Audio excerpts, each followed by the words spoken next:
Hello, and welcome to Jason Cavness Experience. I'm your host, Jason Cavness. The Jason Cavness Experience is brought to you by 8-Bit Content. They're a content marketing agency that specializes in boosting awareness and leads for its partners' businesses. If you're a SaaS or service business looking to grow your online visibility through website optimization and content, 8-Bit Content is here to help you. If you're a listener of the Jason Cavness Experience, right now they're offering a free audit of your website.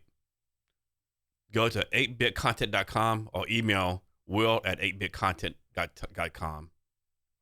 We're also sponsored by Solar Labs. Solar Labs specializes in delivering state-of-the-art IT services and digital transformation solutions to business. The expertise lies in harnessing the power of IoT, AI, and machine learning to streamline your operations and drive innovation. Our guest today is David Boyd. David, thanks for being here today. Pleasure. Yeah, happy to be here. Excited. So, I always try to start off with a softball question. Talk about something that you either do for fun, a hobby, or how you take care of yourself. Oh man, how much time do you have? I have 3 small kids, a 5, a 3, and a 1-year-old, and so my well-being is something I try to take great care of and be very mindful of. And so I get into the gym 3-4 days a week. I have a sauna at the house I get into. I have a cold plunge at the house I get into every morning. So I eat very cleanly, organic, non-GMO, that sort of thing. Scratch made meals means a lot to me as well, which kind of trickles into the business as well. And then hobbies, exploring, traveling, seeing something new. I scuba dive. I try to seek unique experiences, everywhere that we go. So those come to mind. So when you say organic, right, this one thing always confused me, right? Like people say it's an organic chicken, it's an organic carrot. Like, isn't already organic? Like, it's born a chicken, right? Like, like, can you explain that process to me? Because I'm like totally confused sometimes. Like, what do you mean? I just don't get it, right? For something to be certified organic, according to the USDA, it has to be free from synthetic herbicides, fungicides, pesticides for 5 years. So they'll come out and make sure it has been so, and they can't use any synthetic herbicides, pesticides to grow the crops. And then for the chicken, it couldn't have eaten anything that was deemed. So is that like honor system, or someone actually go to these farms like every 2 or 3 months and check it? Like, I don't know. I hope there's some. I would think with the USDA, there's some guy in a black suit talking into his sleeve, looking at your corn of crop corn. yeah, I mean, of course, you want to believe everyone's trustworthy, but Yeah. still, like, what's the thing? Trust verify. Right. Yeah. So, how important is eating organic to your health? Tremendously. So, non-organic foods, because they kind of blast all of the crops with just a few compounds of nitrogen, potassium, phosphorus, a few other things. I'm probably butchering exactly what it is. But our bodies need something like about 52 minerals and compounds that are available on organic foods. And so we come across sicknesses and ailments because of deficiency and toxicity. Toxicity, you could throw a rock and hit something that's toxic in the world today. Deficiency comes amongst other places from the before mentioned areas where when you have conventional farming and all of the natural nutrients in the soil are just wiped out because of those pesticides, then they replace them with those synthetic fertilizers, and the spectrum isn't as diverse as they would be if they were living in a living soil. The soil itself has just kind of been more eradicated as well. There's also natural yeast and bacteria that should be living on your foods as well, which are not present in conventional farming. So through organic farming, you have those natural yeasts and bacteria and enzymes that your body needs to be able to pre-digest the foods and break them down and then absorb those nutrients even more so. So this might not be your warehouse, but like I was in Vietnam for 90 days, right? I just got back for 90 days. Awesome. And it's like, you can taste the difference of food, right? And over there tastes so fresh. I can't make this taste it. It's almost like I can taste the processed stuff in there, right? Like, why do you think we do that ourselves? Just like people making money, or just like money? It's just a crazy. it's like yeah, it's just if you go overseas, the food just tastes different, right? Yeah, it is. And there's so many things. There's so many GMO crops that are banned across, the pond in Europe. And another thing, referring back to the organic, is irradiated food as well. Not sure if you've heard about this, but peanuts is a very large irradiated crop. There was a big salmonella outbreak 10 years ago or so. And ever since then, they passed literal radiation through it to kill off any microbiomes that may be on the food. And then you go overseas or, to Vietnam, and the food is just untouched. And as it has been produced in living soil, which I think you can also taste the difference there when it's grown in depleted soil, I think the nutrients that you're going to get out of that are just far different from something that's just grown out as it was meant to be in living soil with, worms crawling around and actual an ecosystem going on in there. And I think that translates to same kind of perspective if you were to eat like chicken versus duck, because that duck is flying around in multiple environments, it's eating more things, also because it's moving its wings and its body more. The taste that you get is going to be different from that. Or beef versus venison, it's going to be different because it's eating a more diversified. So same thing with the plant. When it has a more diversified ecosystem that it grows out of, I think you get different compounds and amino acids or whatever going on. I don't know the science behind it, but I think it has something to do with that. I mean, something simple like I'm kind of exaggerating, but in Vietnam, you buy an apple from the store and leave it out. Within a day or two, it's gonna start bruising, right? And it's noticeable. Here in the States, you can leave an apple like a year and it still stays red, right? Yeah, I mean, it's not natural, right? it's not. It's scary. And then you see, like, what is it? They had a thing where they left some like French fries from fast food places in a trunk for 2 years, and they opened it up or whatever this extended period of time, and it looked exactly the same as the day they put it in there. And then imagine you're eating that. Yeah. Things aren't meant to stay fresh that long. We're not meant to eat strawberries year round because they are a summer hot weather climate.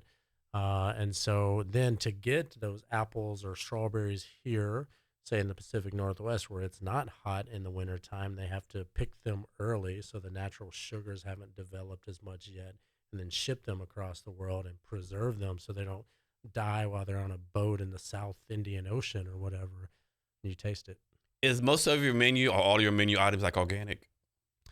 We by nature in our DNA as a company, we source organic, non-GMO, wild-caught ingredients. With our in-home meal prep service, we have clients that ask us to shop at different places, so we default to that. But we do have some clients that are just like, I just need food on the table. I have 5 kids. We work all the time. I don't care. I just need lots of food, and I don't want to have to think about how it gets there. Does doing your approach make it like more expensive, more harder to do? Like, would it be easier just like have any kind of food on the table versus like being organic? Or is that more like your brand that you want? I will not do mainstream food. So we started with the in-home model. We're actually launching or just launched this past week a delivery model as well. We're going to source 70+% organic, wild caught, non-inflammatory seed oils.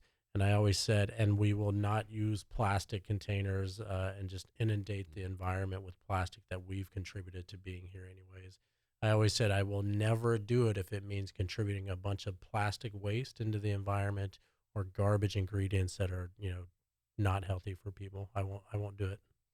So why is being so climate friendly or climate positive, for lack of a better term, so important to you?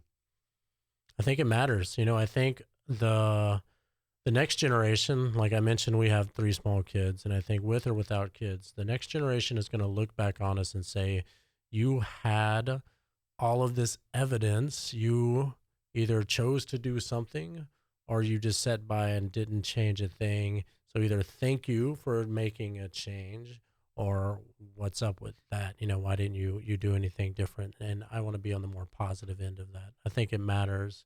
When I was in culinary school and Le Cordon Bleu years ago, 14 years ago, I went to this slow foods club, and this was in Atlanta. And it's not like barbecue where you slow roast a pig or something. It's the opposite of fast food. You take time to slow down and really kind of see where things came from and, the story behind it, so to speak. I think before that, I grew up and I didn't really have a background and a perspective in wanting to stay so hyper focused with sustainability and organic foods. But I have a sister. She has a daughter, my niece, and at the time she was like 3 years old, and so they lived a couple hours away, and I was the only thing I had closest to a kid at that time, and so I started to really kind of think about what she was eating and how she was growing at the time, and so I really started to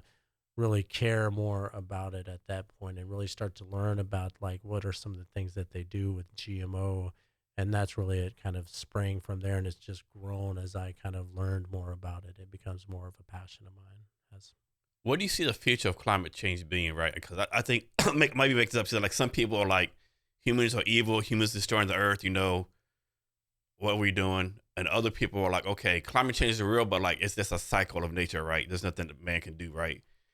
And I'm not a scientist, I don't know which way to go, but yeah, a part of me said, yeah, it's obviously something that's going wrong, because I saw a picture of Arctic like 1895 to now it's like completely different, like with no ice there. But then again, when people say humans are causing all the damage, like, are we really like, it seems like kind of like egotistical. I think we can do all this damage in less than 100 years, right? Maybe we are, right? I don't know, right? I don't have an answer, right? I think it has to be some kind of balance. To me, like, I probably get blasted for this, but like, I'll make this up. Back in California, like, was some little bird. They stopped all this advancement of stuff to save this bird.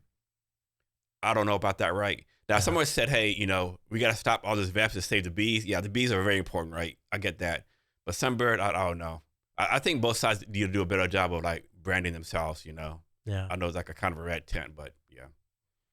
Yeah, that's a good question. Do I think the earth has seasons and it can be cyclical and, yes. Do I think humans have the ability to impact that?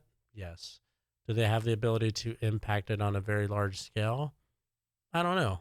Feels like it has been impacted. If you kind of look at the numbers of how much CO2 has been put into the environment and I mean, we don't have, I guess scientists would say they have other things to go off of and historical data, kind of going back in time. But what else do we have to base it off of? Do we have the last time the earth heated up like this, like with a thermometer sitting out, who Yeah, knows? who's measuring this stuff for the year 10,000 BC, right? Who know exactly, right? So what are we countering it to?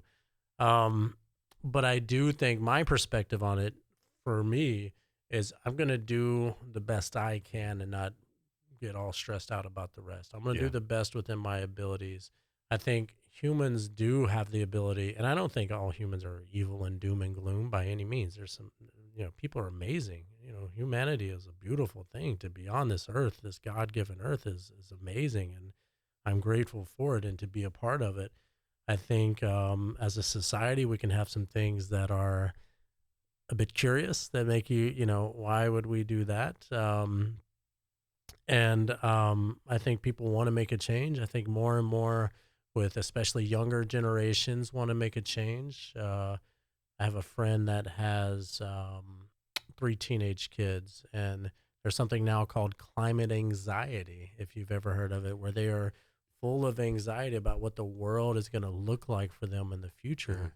And I get that. And so, yeah. Yeah. I mean, I don't know. I think I think you have a good attitude. Like I know some people will say, "Why should I care about the environment? Why should I do anything when China and all these other countries have all these plants pollution?" And of course, like a lot of people realize that air actually comes over here because air like circulates. I mean, my thing, the attitude like take care of what you can't take care of, right? There's nothing you do over there. Like it's crazy. So I was in Vietnam, the rivers like real polluted, right? I mean, they're pretty bad, right? Wow. Well, it's crazy. People say, "Oh, you should have been here 20 years ago." Worse. Yeah, they say it's Really. clean. I'm like, "Oh, damn!" Like Wow. this is clean. And it looks like But chocolate milk yeah, now. to American perspective, like this is dirty as hell, right? You see Yeah. trash and everything floating around. Oh no, 20 years ago, it was like, yeah, Wow. yeah. So just different perspective, right? And then how do you How do you make these other countries catch up to us and Western, standards, right? I think, and another thing I was thinking of in terms of I do what I can, I heard this saying one time that said, because humans, we have the ultimate buying power. If everyone on Earth stopped buying plastic Coke bottles, they would stop making plastic Yeah. Coke bottles. So again, I'm going to do what I can. And what do we do to get other countries on board? Gosh, it's a good question. I don't know if like trade embargoes or something. Yeah, I don't know. It's money. Like Yeah. my wife, like we're all super hippy dippy about this stuff. Like I don't sleep with phones nearby me because of the EMF Yeah. radiation, right? And my wife was like, "Well, they wouldn't have phones out if it was dangerous to your health." And I was like, "Well, they used to Yeah, I tell don't know you." about that. Right, like, they used to tell you cigarettes were okay, Yeah. and doctors would say, "Here, go to a pregnant lady, go smoke," and, so I don't know. I know it's all and she asked, "Well, why would they have something that's not good for you? Because money. Money makes the world go Yeah. round, and Yeah. that's the only way I think we could impact them. Say, if you're gonna continue to not here's the standards that, we need to have a world that's thriving because the population still continues to grow and we don't have any other planets that are I mean, that's just like to think that we could all, as a 7 billion people, fly out to Mars, in my naive opinion, is crazy, um, compared to taking care of the place that we're already on. And so I think you have to hit people where it hurts financially. And I guess take that negatively or whatever, but it has to be some financial impacts that whatever these countries are, their largest exporter is that saying, hey, we're going to tax you on this. Because we already see some of the stuff like that here, right? We have some taxes in the West and the Pacific Northwest that are relevant to like climate impact. And so something like that, maybe. Yeah, another thing too. I think we have to watch the way we talk to other people, right? Because when I was in Vietnam, I went on a tour. It's a Mekong River Delta tour. So I think like it's something like the Mississippi River Delta, right? Okay. But like twice the size, right? So 11 us on the tour. I'm the only American. There was like maybe 6, 7 Europeans, a couple Russians, and of course the people doing the tour, the Vietnamese people, right? And like on the river, there's all these factories, right? Brick factories, and all the smoke's there, a lot of pollution. All the Europeans are steadily talking to these people. How can you live like this? This is bad. What are you doing? And the tour guide's gonna say, what do you want? What do you want us to do? Like, we only have limited money. All the stuff you're talking about doing, it's like we can't afford it, right? But we can afford to do what we're doing, right? Is it the Good best for our point. environment? No, it's not. But like, I just think you have to have a different approach. You can't say, oh, you're so bad, be like us. Don't have the resources. Yeah, that's a good point too. That I think a lot of people can overlook is they're doing the best they can with what they have, and should we judge them because of it? No, I don't think so. Is it a thing of education? Mm-hmm. I think like when I go shopping, I will not use a plastic bag. I forget my reusable bags every single time. I got a stack of them Yeah. in the garage, and that's where they live because I never remember. But they ask me every single time, "Do I want a plastic bag?" And I jokingly say, "Yes, I'd like 7 bags for each item that you put in there," just to emphasize the kind of how I feel about it. Yeah. And I think the education at a young age to just kind of turn people on, like single use plastic, it's such a sense of just carelessness to put a stack of bananas in a plastic bag that already have their own wrapper. And I think, the more education that's there, both domestically and internationally, and then support through funding as well, I think could help. So from your point of view, like they made you the United States climate guru, whatever. What's the number one climate problem you'd try to tackle? Oh man. Overfishing, dredging of the oceans because it just wrecks the ocean floor, and there's so many things that have taken decades to build, and and just wipes them out. Um, Plastic. I mean, I think there's so many alternatives that are coming about. Compostable alternatives. The microplastics that break down into ocean life and then ends back up in our food system. Those come to mind. Isn't there something saying we have like something percentage microplastics in our body that's like really dangerous, like basically killing us from the inside? I saw a thing one time. It was this lady like purchasing a fish. It was a little cartoon or whatever drawing, and she asked the vendor or whatever, was like, "Oh, here," had a credit card, um, or he asked the lady or whatever, and she was like, "Oh, do you take plastic?" And he's like, "No, the fish already has it," you know.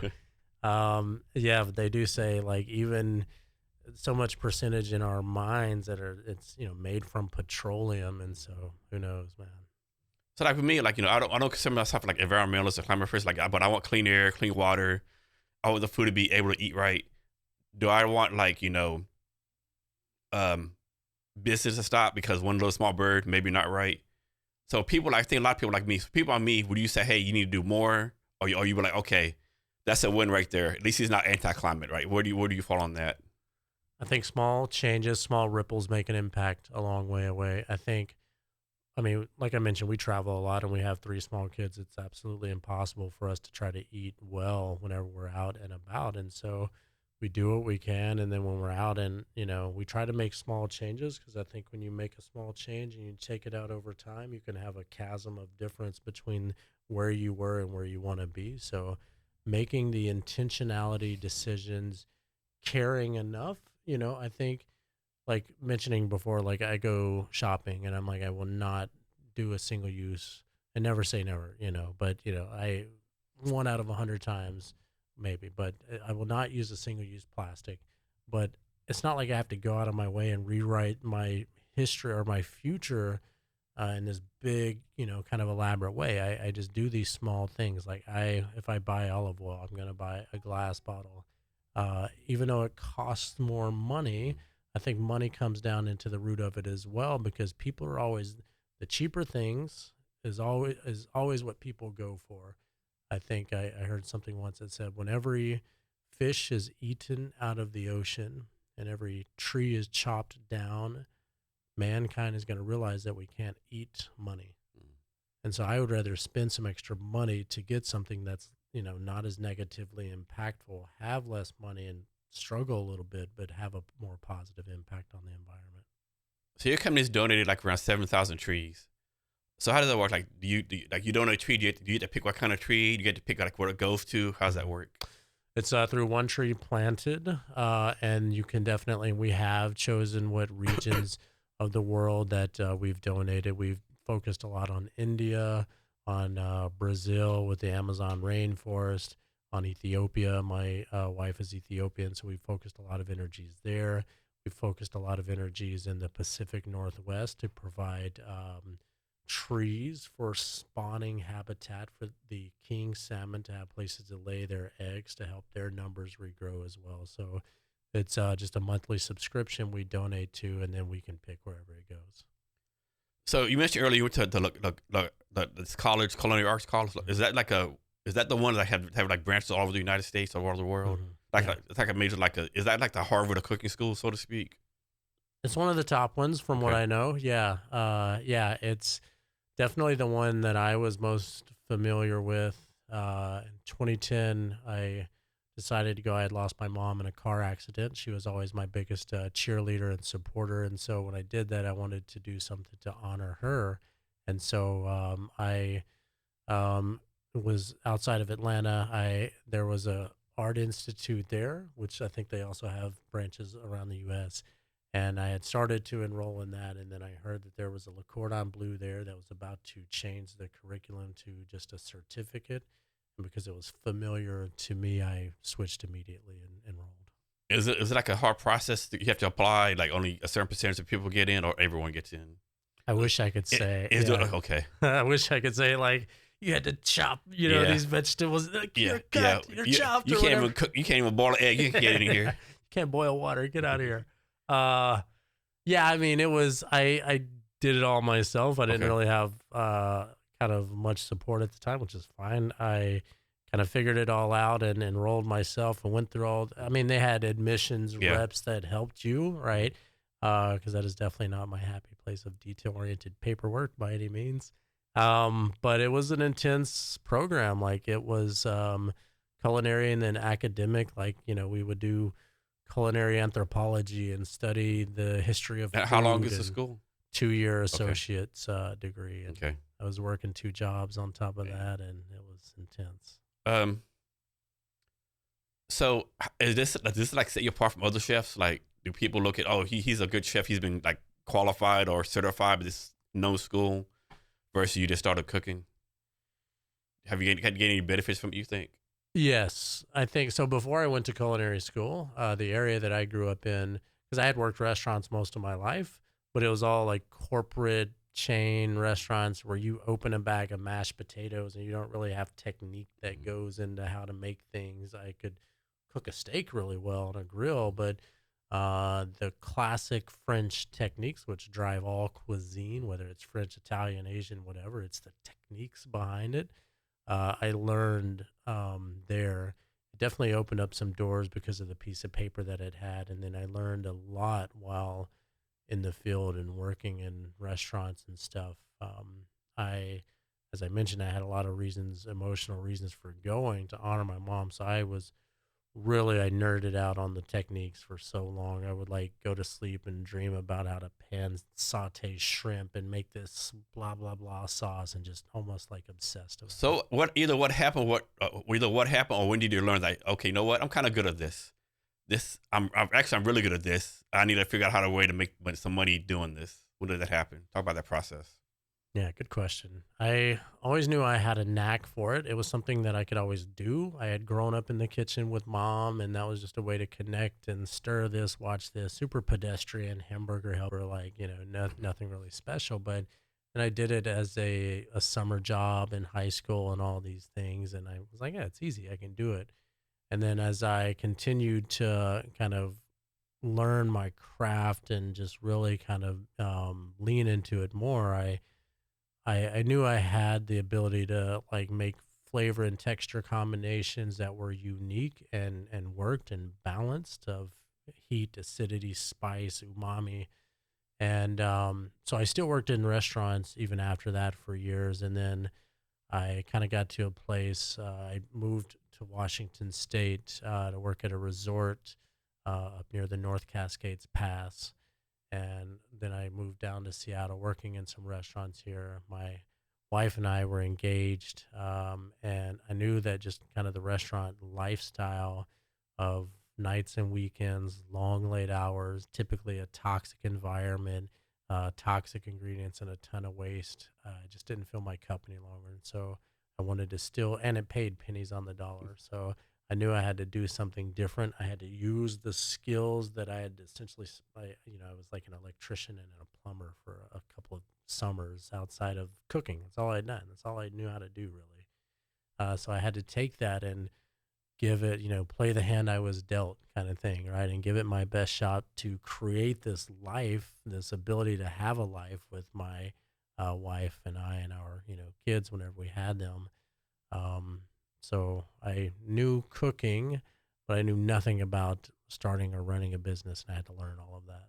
So the school didn't teach you any business stuff. It's just straight cooking. They did. There were some like administrative or leadership courses, but at very superficial level, like not really at all. And I think, and reflective as well, as at the time, it wasn't on my radar when I went to culinary school. So maybe I didn't focus as much on those classes versus how to, souffle, blah, blah, blah, or whatever. And so, yes, they also had leadership courses and management courses that you could have taken, or other programs would have offered that, but I didn't take those. So, surface level. So here's one for you. What is a crazy combination that people would say there's no way that tastes good actually tastes good? Like I mean, like suppose like a banana and red pepper, or like some kind of vegetable, like some combination. Like there's no way, but like peanut butter and banana, right? Yeah. What's a crazy combination out there you come across like, man, this is like tastes damn good? I got a few for you. Celery root and truffle go really well together. Serve it with like some pan-seared scallops with like a little mango relish, maybe some like maitake mushrooms or something. So those are some flavors that work nicely, and textures as well. And then I did this one thing. Uh, so there's a It's kind of like salami. It's called bresaola, and it's like a cured top round of beef and a little slice, kind of looking like salami.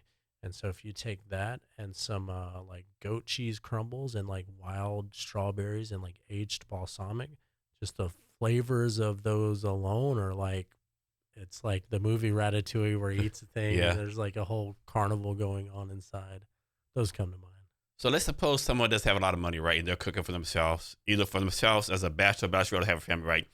What's some like go to meals they can cook for themselves that like kind of like, inexpensive, but still like okay, they cost a lot of money, but I still taste like chef level cooking. I think seasonality and local ingredients.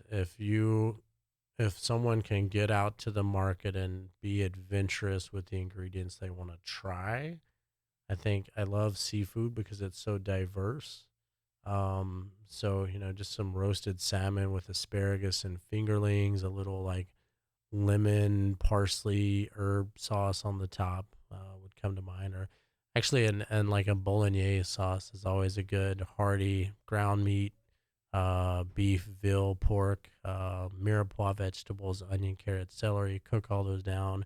Red wine, reduce it down. Tomato, cook that down. Finish it with a little cream, and it's approachable, but it's solid too. So what's more important when you're cooking? Is it more important your taste buds or your smell, or the equal, or something else matters? All the senses. Okay. Which we have trainers now, but when I personally teach somebody to cook, somebody on our team or whatever, and they're cooking, I teach people to use all the senses. You're listening if you're pan searing something, and you don't hear a sizzle, it's not hot enough. If you hear some pop, pop splatters, it's too hot. So you want to hear a nice even kind of sizzle. Smell, the olfactory taste. I always tell somebody that it doesn't matter if you've made something like 12 million times, it's going to come out different the 12 millionth and first time. So taste, taste, taste. If you don't have a cup with a bunch of spoons and you go through it multiple times throughout the day, you're not doing your job right. If you're not tasting throughout the way, the taste is the most important thing. It doesn't matter if you, again, have made it a million times, you still taste it every single time because it's going to be different every time. And talk about the points of like the presentation of the food. Like you go to a fancy restaurant. This is a bad example, but presentation at a Big Mac at McDonald's is way different from like at a 5-star hotel restaurant, right? Yeah. I think quality ingredients, do as little to them as possible. You want color diversity. You want negative space on the plate. So you want to see a big, white, clear plate, and the food to take up about, the center or quarter or third of that plate at most. So you still see all of that negative space. You talk about color, contrast, linear direction, were some of the things we were taught in culinary school. And then now it's allowing things to fall on a plate in a somewhat controlled, but it doesn't look contrived manner. You'll see a lot of like things that are kind of crisscrossed along the plates and still kind of following maybe an elliptical kind of curve, a crescent moon kind of shape or something like that. So let's someone suppose some. Of course, there's a big difference between a chef and a cook. But suppose someone's a chef or cook. How long should they stay at a restaurant before they move on for career advancement? Like, suppose I'm a chef or cook at the MEC Suites 13 Corners Hotel, and I've been there for 2 years. I mastered everything. Like, it's not like you should move on and do different things, right? Or is it more? I don't know. What do you think? Good question. Depends, I think, on what someone's goals are. If somebody wants stability and benefits, and depends on maybe where they are in their life, right? Maybe they have a family and they want to have something that is stable, versus somebody just out of culinary school that wants to take over the world and learn everything. I think somebody that, and then also then, because you can learn so much at a place, depends on how much they change up the menu. Like if I were working in a restaurant and they never changed their menus, I would get bored and I would have to quit because I have to do something different. I can't do the same thing over and over and over again. People ask, what's your favorite dish or favorite thing to make? It's to not make the same thing twice. But going back to the question, I think if you're wanting to learn more, then you need to go to some different places. I think I would, as a person that recruits and hires chefs and people, if I see somebody that job hops and they're at a place a year or less, I'm not going to hire them. If I see they've been there, a year and a half, 2 years, I'm like, all right, we could get some value. They could learn. We could both grow together. So I'd say year minimum. Otherwise, you look like a job hopper. So how do you hire your chefs, right? I think you have like 10, 15 chefs. Like, is there some kind of cooking test? What's the process for that? We source from a few different platforms: Indeed, ZipRecruiter, Craigslist. People reach out through our social media channels. They reach out to our website directly and apply there. We do a written menu writing assignment early on in the process, so that because the in-home meal prep service, our chefs come up with a different customized menu for each client on a regular basis. And so the ability to be creative is a foundational piece of what it means to be an in-home personal chef at Down to Earth Cuisine. So we get them writing a menu, a sample menu, some rubrics around that, so we can easily see, is somebody putting together a romaine salad or braised sherry beet salad. You can see where somebody's at on their menu creation, or you can see if they just went out and Googled it, and they're faking it till they make it, and you're like, BS, I call bullshit. And then yes, they'll come in and they'll do a working interview called a stage in the culinary industry, from the French term to be on stage, a stage. So we'll get them in the kitchen and somebody can put together a nice resume, but we want to see how well they one of the things I personally look for is how clean they work. I think that's the mark of working in a really nice place. It brings back some horror stories of some places that I worked at, but we want to see how clean they work, how much food theory that they actually have. If we tell them that we wanted them to make a lemon chicken piccata, do they freeze up like a deer in the headlights, or are they like, oh, and start firing off answers, knife cuts, pan searing, sauteing skills? And so we pass them through a pretty rigorous test. And suppose you have a customer, right? Do they get to tell you, hey, I know this week's menu is like based on fish, but I really want, ribeye steaks, right? How often, how much input do they have as far as the menu? All day, every day, fully customized with the in-home model. So we do in-home meal prep services where the chef will go to the client's house, cook a week's worth of meals at a time, put it into Pyrex containers, and then the client heats it up throughout the week as they want. So breakfast, lunch, dinner, whatever they need help with. We don't, in that model, cook and serve. We do a lot of private dinners where we come out and we cook and serve.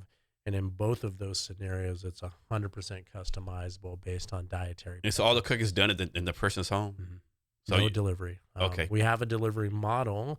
There's no customization for that. So somebody's just busy, cares about what they eat, but they don't have a lot of dietary restrictions. And where's that food made at? The commissary kitchen for the delivery model. The Okay. in-home model is 100% at the client's house.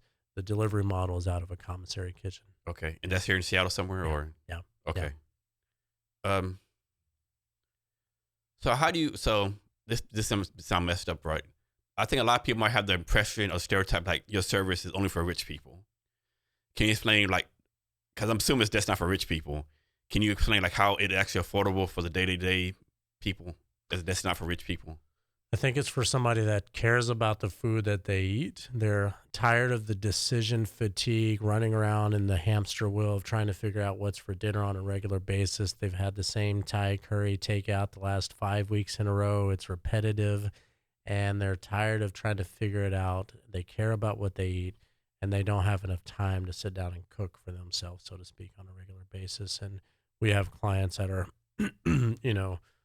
all up and down the spectrum in terms of financial capacity. Our delivery model is definitely a more financially approachable model at the sacrifice of the customization. And then the in-home model is, because it's customizable, the chefs that we hire require a higher level of the ability to create menus, which comes with a certain level of experience. So it's approachable, and we have different options to make it more so. So talk about how you do this, right? How do you make sure, like, your chefs, I'm assuming you do some kind of background security check. Talk about the process of making sure these people, you send these people's homes are like, really who they are, right? And not some, lack of a better term, Black some job. random criminal, know. So what's the process for that? Yes. insightful questions. We do background checks across a national database, and there's just definitely certain things that obviously they wouldn't make the grade to come into somebody's house. Um, and beyond that, we hire through the lens of personality first, because we're in such intimate spaces, families, homes with kids and nannies, and so we've turned away people that are great cooks, but they didn't have that outgoing, engaging, communicative, positive demeanor, and it's just not a good fit for that in-home model because they need to be able to, do the things, chop the veggies, and chat as needed as well. So I'm sure this has never happened, but what would you do in this situation, right? Like, suppose you had a chef, like, 100% positive reviews, everyone loves them, right? And you have a customer, right? You know, great customer, but the customer, that chef left, right? So you bring this new chef on. So basically, the previous chef loved the client, everyone loves the chef, so you perfect match. For whatever reason, they clash, right? And the personality clash, whatever. Like, how do you handle that, right? Like, the chef's like, man, I don't know what the other chefs thought of these people. They're horrible people. The family's like, my God, this is the best you got. What are you doing here? Like, how would you handle that situation? We do general chef rotations for quite a few reasons. Geography, availability, plays a big part into that, but also personality matches as well. So we always tell clients if for whatever reasons you don't enjoy the chef that you're with, maybe they make great food, but they have smelly feet, then we'll get them lined up with another chef. Likewise on the back end, like we go a long ways to protect our chefs against clients that aren't a good match as well. Like we want to make sure we're putting our people into good places where they feel comfortable as well. Those are our team. Those are our clients first before our paying clients. So what if I make this begin? What if a chef calls you, hey, David, just let you know, client Mary Bell Smith had me, I don't know, wash clothes for her, right? You're like, dude, that's not your job. Like, customer service always goes so far, right? Yeah. Yeah. We're not housekeepers. We have a kitchen organization service if somebody wants to define that and have us come in and organize things, but we're not cleaning somebody's litter box or washing their dirty socks or underwear. It's just not what they have us coming in for. And we had a situation like that recently where the person went into a client's house and it was just kind of a disaster. And we were like, sorry, we just, our delivery model may be a better fit for you. Yeah. It's not a good space to have somebody to come in. No. Yeah. So define this sustainable meal delivery service. What does that even mean to be a sustainable delivery meal service? When we started this, I always said that I will never do this if it means contributing a bunch of plastic into the world. So we use compostable containers. We use compostable ice packs, which are reusable. We use compostable portion cups. Our compostable containers don't have toxic plastic liners, which a lot of people don't realize. A lot of those containers and coffee cups have a little plastic lining in them to keep the food from permeating through it. We, again, in that business model, we donate to environmental organizations that plant trees on our behalf, remove plastic from the oceans on our behalf, and then we donate meals both locally and abroad. We use the organic, non-GMO, wild caught that's, in our DNA as a company, non-inflammatory seed oil. So we're only using like avocado oil and olive oil. That's how we approach sustainability through a delivery model. So you're in Seattle, San Diego, LA, Orange County. Like, why those cities, right? So you started in Seattle, correct? Mm-hmm. So why not Portland or Boise? Like, why those cities? Talk about your business planning process for deciding on these cities? The penetrability of those markets. San Diego started it all. I have a close friend down there. He has a business. We are good friends, and he's like, Dave, I need you here, man. We're so busy, him and his wife and two young kids. And I was like, well, cool, let's make it happen. I think when you set the vision for something, it activates the reticular activating system, the part of your brain that when you buy a new red sports car, you see that new red sports car everywhere. So by you putting a flag in the ground and saying, I'm going to do this, it allows your thought process, your mind, your body to follow that and to make a way for it to happen. And so San Diego is the first market because it's not oversaturated compared to San Francisco, which is completely saturated. There's enough money there. The demographics are there. Orange County also have a friend that is there that needed our services. LA is just a hop, skip away, and then we're actually about to launch in Vegas as well, just because of the marketing efforts have paid off. I'm guessing each city has its own like distinct menu based on city, region, or something like that. So there are no set corporate menus. Each of the chefs write their own menus for each of their own clients on a regular basis. So it would have something that the chefs in each respective locations write. And we hire chefs that can write menus from all over the world. We would never hire a chef that only did Italian food, Okay. because as amazing as that may be, it's going to get repetitive after a while. So no specific standard recipe for each location, but inherently the people that live there are probably going to cook a little bit different in Yeah. LA than what they would cook here. Yeah. Yeah. So can someone come to you and say, hey, me and my family, we're kind of overweight. Can you help me do a meal plan that like help us reduce calories, reduce whatever your case may be? Absolutely. Yeah. We work oftentimes with clients that want to lose weight. We just onboarded 2 days ago an individual that wanted to lose weight, moved here, works all the time, lives in downtown, tried every big box delivery, no success. So we can recommend things that are going to help them lose weight, as broad or narrow as they need us to be. We're very familiar with counting macros and specific caloric intakes. We've worked with, I'd say 70+% of our clients have some dietary restrictions that we help with, both from moderate to very significant. We have professional athletes in all three major sports in Seattle. We have clients that we are helping to fight cancer, and what they eat is obviously, very important. So could we come in and help somebody lose some weight? Yeah, we would recommend maybe a keto diet or low sugar, low glycemic, low carb, that sort of thing. So, I'm sure this has never happened, right? Like, suppose you have a client, right? And then you need like maybe 2 months, and you know something, man, all their meal prep, everything else for like this really bad. Like they're eating like, I don't know, pork chops every day, fatty foods, nothing healthy. And man, they're getting a lot of weight. They're getting really healthy. Do you like try to give them a hint, like maybe to eat better? Or it's more like, okay, that's not my business. My business is just prepare what they want, and that's it. We always tell chefs to turn off your chefy instincts and just listen to what the client needs most. And if we have a client that wants to eat pork chops and applesauce every day of their life, then do you. Okay. Yeah. But it has to be hard not to say anything, though. But just like you said, it's not your business, right? It's like Yeah. you're not the health doctor, so to speak, right?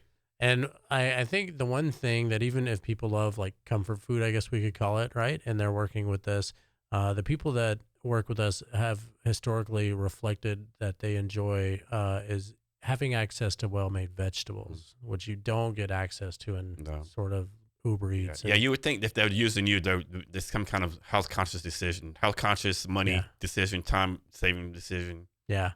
Generally, I think the client that wants the pork chops and mac and cheese every day of their life are less common because of the demographic of the people that reach out to us. Like, we don't cold call people reach out to us because they want to be healthy. So less commonly, like if you have clients that have kids, they're going to want all the kids' foods and Taco Tuesday and chili and all that stuff. We're happy to make it. Do y'all do desserts like cakes and pies also? Mm-hmm. Okay. Yeah. We can help with breakfast, lunch, dinner, snacks, desserts, smoothie kits, juicing. We can help make, food for so pets. the one chef does all that. You have like a chef to do the main dessert, main food. You have like a baking specialist to do something else. All of it. They have to be able to do it all. Okay. Yeah. So how does obviously you don't have time doing the chef test, cook, whatever you want to call it, to say, hey, cook all these foods, right? Do you just say, hey, tell me what foods you don't know? And they say, I've never cooked Indian food before, and you teach them how to cook Indian food. How does that work?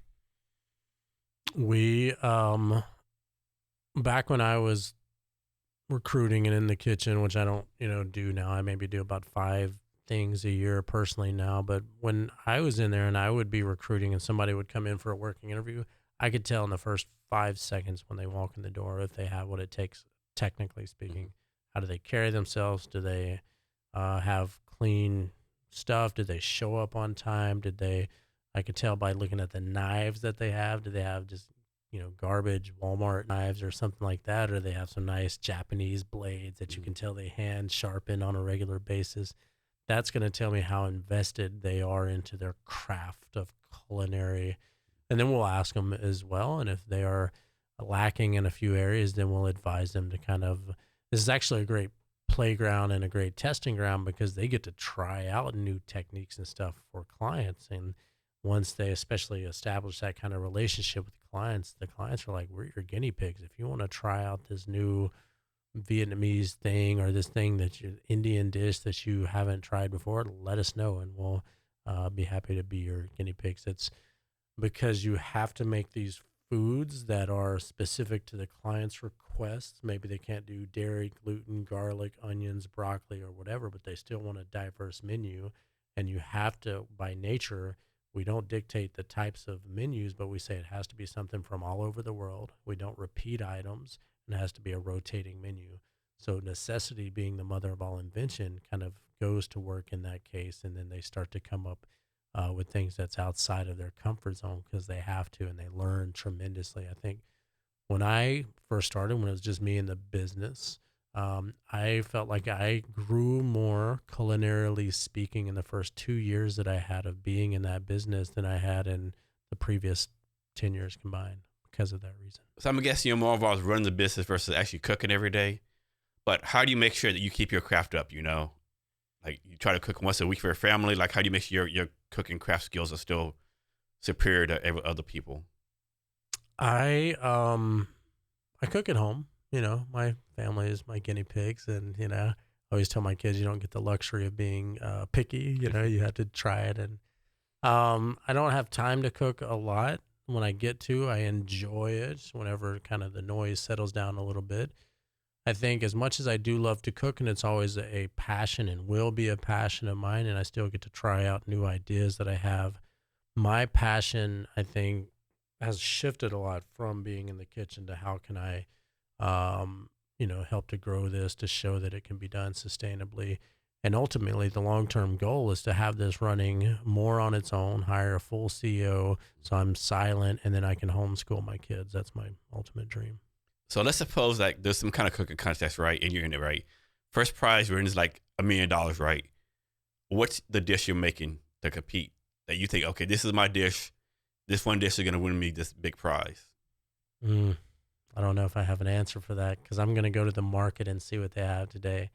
Like we just did on Sunday a photo shoot for the delivery model. And whenever I do that, I don't know how common or uncommon it is, but I don't plan out the menu for it. I just go in and I literally just look at whatever's fresh that day. And Okay. the produce and the seafood. And so you're more like, here's $100, go to the market, just grab some stuff and cook, make it, and surprise me. Mm-hmm. Okay. Yeah. I love cooking competitions. I've done a couple and I love, I'm very competitive. So yeah, that would be fun. Is there like a meat or dish that you have not done yet that you want to do? I'm sure there's millions of things that I haven't done that I would love to do. Nothing I guess that comes to mind. We have one of our chefs that's from he's Mexican and Peruvian, and he and I were having dinner or whatever a couple weeks ago, and he was talking about how he went to Peru and some of the dishes from local regions there. So I would love to travel the world and just learn local cuisines, like not Americanized, things, but things that the indigenous people of those areas have made and learn those. Here's one for you. I was just in Vietnam, and in Vietnam, I found out with goose meat. Like, man, goose meat is the best. Goose meat breast, right? Breast meat is just so wonderful, right? So a few days before I left, a friend said, "Hey, we're gonna take you out. Some of us gonna go out to dinner. We found this restaurant only serves goose stuff, right?" Wow. Okay, I go there, right? Look at the menu. It was like some craziness. It's like goose feet, goose intestines. Like goose intestines, who the fuck eats that? like that one guy, man, dude, everyone eats it. This is so good, man. I don't eat no goddamn goose intestine, right? And so in Vietnam, you order like 2 or 3 plates. Everything's like 12 of us. Everyone gets 2 or 3 plates. All this food over. I look like, man, what's that? That's what you said you never eat goose intestine. I'm like, man, it looks kind of tasty. Stuff like that. I'm drinking a little bit. Let me take a bite. I'm like, oh my god, this is like top 5 things I ever ate, right? Now I'm hooked on goose intestines, right? I'm like, who would thought goose intestines? It was so tasty, right? But man, see on the menu, I'm not eating no fucking goose intestines. Yeah. But the preparation, the way it's it's presented, it just so man. Of course, me having probably 3 or 4 drinks probably helped out too, right? I taste like, man, this is like, yeah. Yeah. I always say the weirder the better. Yeah. That is my happy place. I want to have the uncommon. I want to have the thing that I haven't tried before. I'm going to go look out for that on the menu, try the goose intestines, and that sounds like an incredible experience. Yeah. I wish I could have been there. Yeah, it's insane. Yeah, I definitely got to experiment. You can't be, scared. Like in America, growing up, like you go overseas, they have like, all the fish heads, all the fish, the whole 9 yards. Here we're used to everything being cut off and cut off. Yeah. I think we do it because I don't like to waste. And so when you use the head to tail philosophy, the things you come up with are amazing. When you are forced to have a whole bunch of fish heads or whatever, right, that you have to eat because either it's a part of your culture not to waste or for whatever reasons, it reminds me of a story. This guy, Blue Hills Farm in New York, I'm probably butchering the name of the restaurant, a couple Michelin stars, Dan, forgive me, I can't think of it, but they had this delivery of asparagus one summer, and it was like all these cases of asparagus. It's like, what the hell are we going to do with all of this asparagus? So they ended up making like asparagus ice cream and just all of the things that you're like, that doesn't even make sense. But the stuff they came up with, they had like all these great reviews because of it. Because again, necessity being the mother of all invention, when you're forced to look through a lens and have to be creative with that, the things that it leans into the magical side of food, that creative side that is the essence of creating food. And it's special. So during that river tour I told you about, they gave us lunch, and this is how they serve the fish to us. Yes. And like, I put on Facebook, most of my friends like, oh my God, I would never eat that. Like, dude, that's so good. What's on it? I think it's salt. I'm not really sure. What's the little shavings kind of things? I have no idea. Couldn't tell you. Looks great. Yeah, it was really good. I would be all over that. How big is that? About that size right there. Yeah. Okay. Yeah. That fish fed like 6 of us. So okay. Yeah, it's a decent size. Okay. Yeah. Sounds great, man. So you remember that guy? I think his name David Bodine. Anthony Bourdain. Anthony Bourdain, yeah. Yeah. Has anyone taken his place as far as like being the spokesman? 'Cause to me, he was like the spokesman of like traveling, drinking, eating, enjoying life. Has anyone taken his place with that? I don't think no one has. Yeah, I don't know. I don't know. That's hard. Those are big shoes to fill. Yeah. I think he was a poet with words. Yeah. I think he was a realist. I think he told it like it was. He got in, he ate the goose guts with the people and had a shot of whiskey while he was doing it, and that's special. I think his book, Kitchen Confidentials, they made us read in culinary school, and it was so true of kind of the behind the scenes of what that place, that, scene is like. And I don't know. I think they have, I don't think so. But I don't get the time to like watch TV I'd like to. So about how many customers do you have now? Seattle, we have about 60 clients, about 20 in each of the other locations. And is there a limit? Can you have like 1,000 clients, 500 clients? What's the limit for you? Just by how many people we have on the team that we can find, because we set a high bar and we pass people through a pretty stringent test, and then bandwidth on the back end and operations and administrative. Like, we built out some CRM software that, and we're building out some automations and stuff. So we're limited just only by, people and systems, really. So talk about the actual business part, right? Like, how do you how do you get customers? Like, here's one for you. Like, how did you come down to your pricing model, right? I think a lot of new business owners, they struggle with the pricing model, right? I think whenever somewhere, whatever you say for price, double at least, right? So talk about the process of figuring out your pricing model. Yeah, you really want to, whatever you're paying your people, generally about triple it, because you pay the person 1/3, you pay taxes, administrative, and Uncle Sam, and all the stuff to run the business, and you get to keep 1/3. Theoretically, our margins are a little bit, not as great. I'm not driving around some Rolls Royce by any stretch of the imagination. We live modestly, and pricing model has changed over the years. We now charge at an hourly rate that allows our chefs to do whatever they need to do. We had a fixed flat rate before where we were charging the client a flat rate, but paying our people an hourly rate. If it took them 2 hours or 4 hours, that affected margins. It's less predictable. But that is always the cat and mouse game. So we are in Seattle, Washington. Do you ever do any things called cannabis infused menus? I would. You have to have your own kind of a licensing for it, because it's similar to like serving alcohol, right? If somebody were to get inebriated and drive home and crash their car, the liability would be on you. And the same thing with like alcohol. That's just a liability road that I've never really gone down. We do food, we do it amazingly well. We can knock your socks off and the experience that comes along with it. Would I do it? Yeah, I'd be open to it. Sounds like just another area to be creative in. But have we done it before? No. Okay. And then you talk about recruiting chefs before. Is this like a everyday process? Or are you like always like, does the same would always be closed for sales?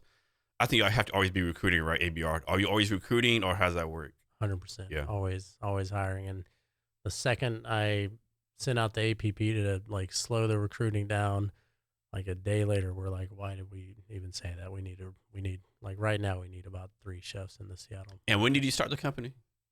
2015. 2015. Yeah. And you might not notice the top of your head, but what's your turnover rate been for chefs? Like they stay like forever, they leave after 2 or 3 years, or? Historically speaking, turnover in the culinary industry, it's a more transient kind of population in general. Mm-hmm. Now we offer, benefits from day one, the amount of hours you need to qualify for those benefits. I think I put down to 20 with our broker so that we can give people access to stuff like that. We have retirement packages. We have a mental well-being program that we rolled out to give people access to counseling if there's something that they want to, chat about. And so I wanted to make this a place where people could have a career and have access to things that historically speaking were not available in the culinary.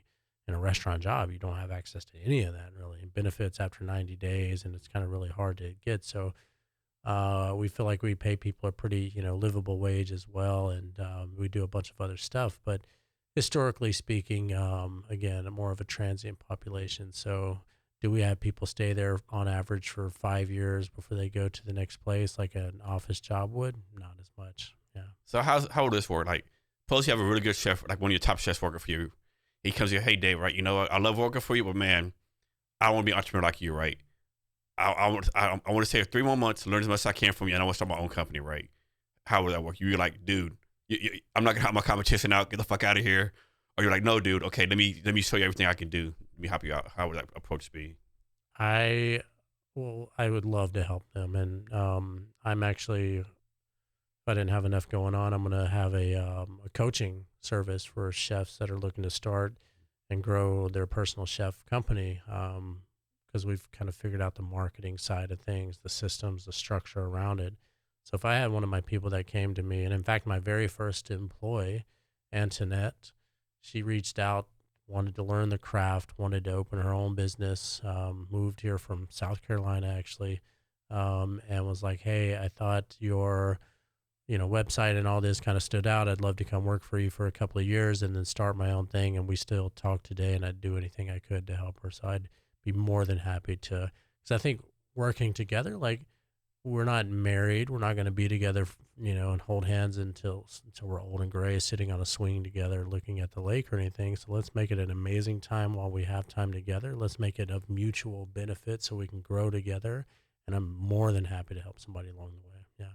So like if you're like an artist, like a painter or a singer, there's a term starving artist because they get the art's good, but they suck at business. Mm. There's a lot of chefs like that. They're great chefs, but they're kind of bad at business, and so they're kind of like starving chefs, so to speak. Yeah, 90%, I would say. I was one of them as well. I got lucky and got in with some business coaching services, and I knew nothing about running a business, building a website, hiring, any of that stuff. And I had to learn because it was a burn the boats moment for me. It was like, if you want to take the island, you take the army over there and you burn the boat. So the only way through it is through the island, through the army that you're going to conquer. There is no way back. And that's the way it was for me. So no plan B. No plan B. Absolutely not. There was nothing else. I knew, because all I had done my whole life was cooking. and I just wasn't happy in that environment anymore. You know what I mean? I looked around, I saw people that had been doing it, and and kind of cruising into the sunset part of their life, and I was like, that's not going to be me. So what's something like go back when you first started the business in 2015? What's something that you like you struggled with, right? Like it kicked your butt, but now you're like, what was wrong with me? That's the simplest thing I could ever done. But at the first, like, you kind of struggle. But I was like, man, that's like easy peasy. What was wrong with me? Why did I struggle with that? Just the structure of it, the details of running a business. I've never been a super detail oriented. I'm a visionary type. I'm looking 3 years into the future and figuring out how we can, make a positive impact and stuff like that. So when it gets down into the details, that's where I'm like, I try to get somebody else to do it. I like to delegate those kind of things. But back when it was just me, when I started, um, the marketing part of it, but I really had some success on that kind of early on. I mean, I feel I'm just blessed. I'm fortunate, man. I've been pretty fortunate throughout the way. I remember when I first started, I was a member of the Puget Sound Personal Chef Association, a group of chefs, as the name sounds. And I remember a couple of people were like, well, you got to have a plan B for the seasonality of whenever your clients dip and it kind of ebbs and flows. And I never saw that. We grew and we doubled every year in business. Our first 6 or 7 years of business, like literally doubled. And I am grateful for it. So because I was so hungry and I accepted no, plan B or no, I could just kind of fall back on this restaurant job. It just simply wasn't a part of my story of what I was going to do. So the marketing would be something that was the biggest learning curve, I would say. So how do you do your schedule every day? Like you wing it every day. You have like a set calendar. Like I do this from 9 to 5. I do this from 2 to 3. Talk about that. I live by my schedule. I will show you. My Google Calendar. My Google Calendar runs my life.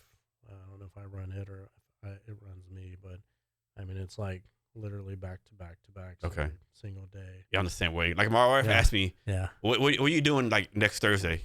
I have to take my calendar. Yeah. Like, and she doesn't understand how I don't know. There's no way I can know what I do every day, right? Right. It's impossible. Same.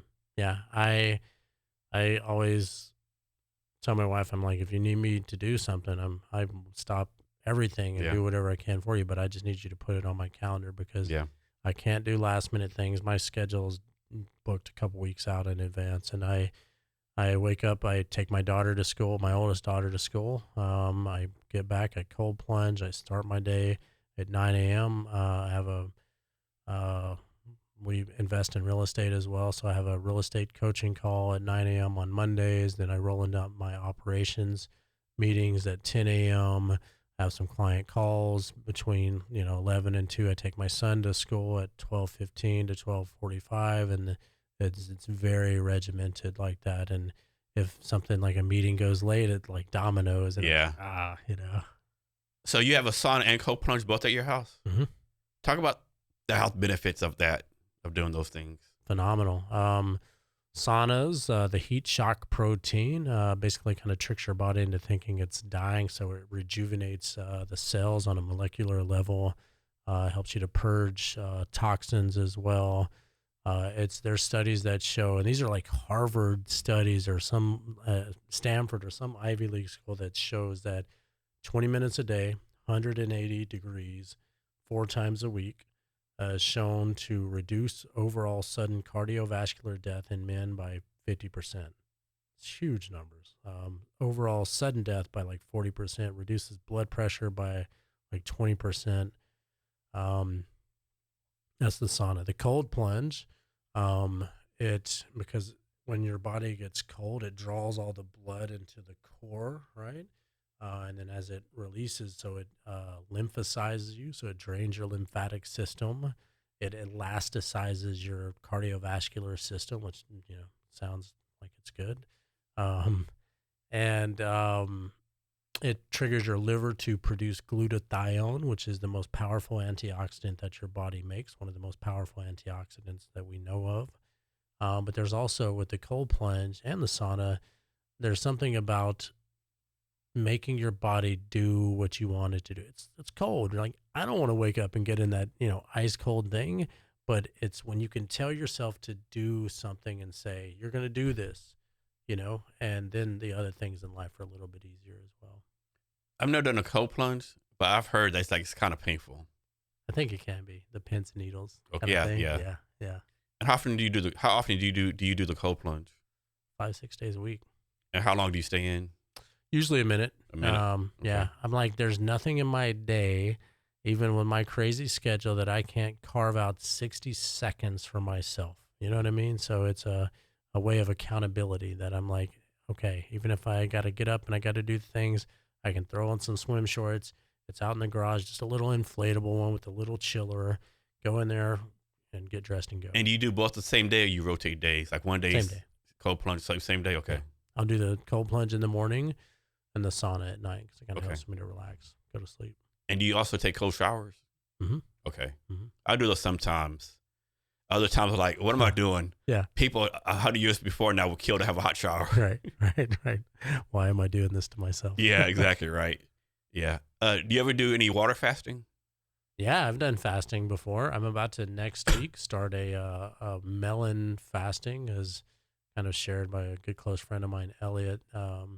That a lot of times they say this kind of body fat is just toxins that our body hasn't really had the ability to kind of process. But even just straight water fasting, I've done a 2 or 3 day water fasting a few other times, and Yeah. then we do a vegan fast. Yeah, few I'm a big fan of water fast. Okay, The longest day, you're going to think I'm insane. I did a 21-day water fast Wow. one time, yeah. for you, how Yeah. was it?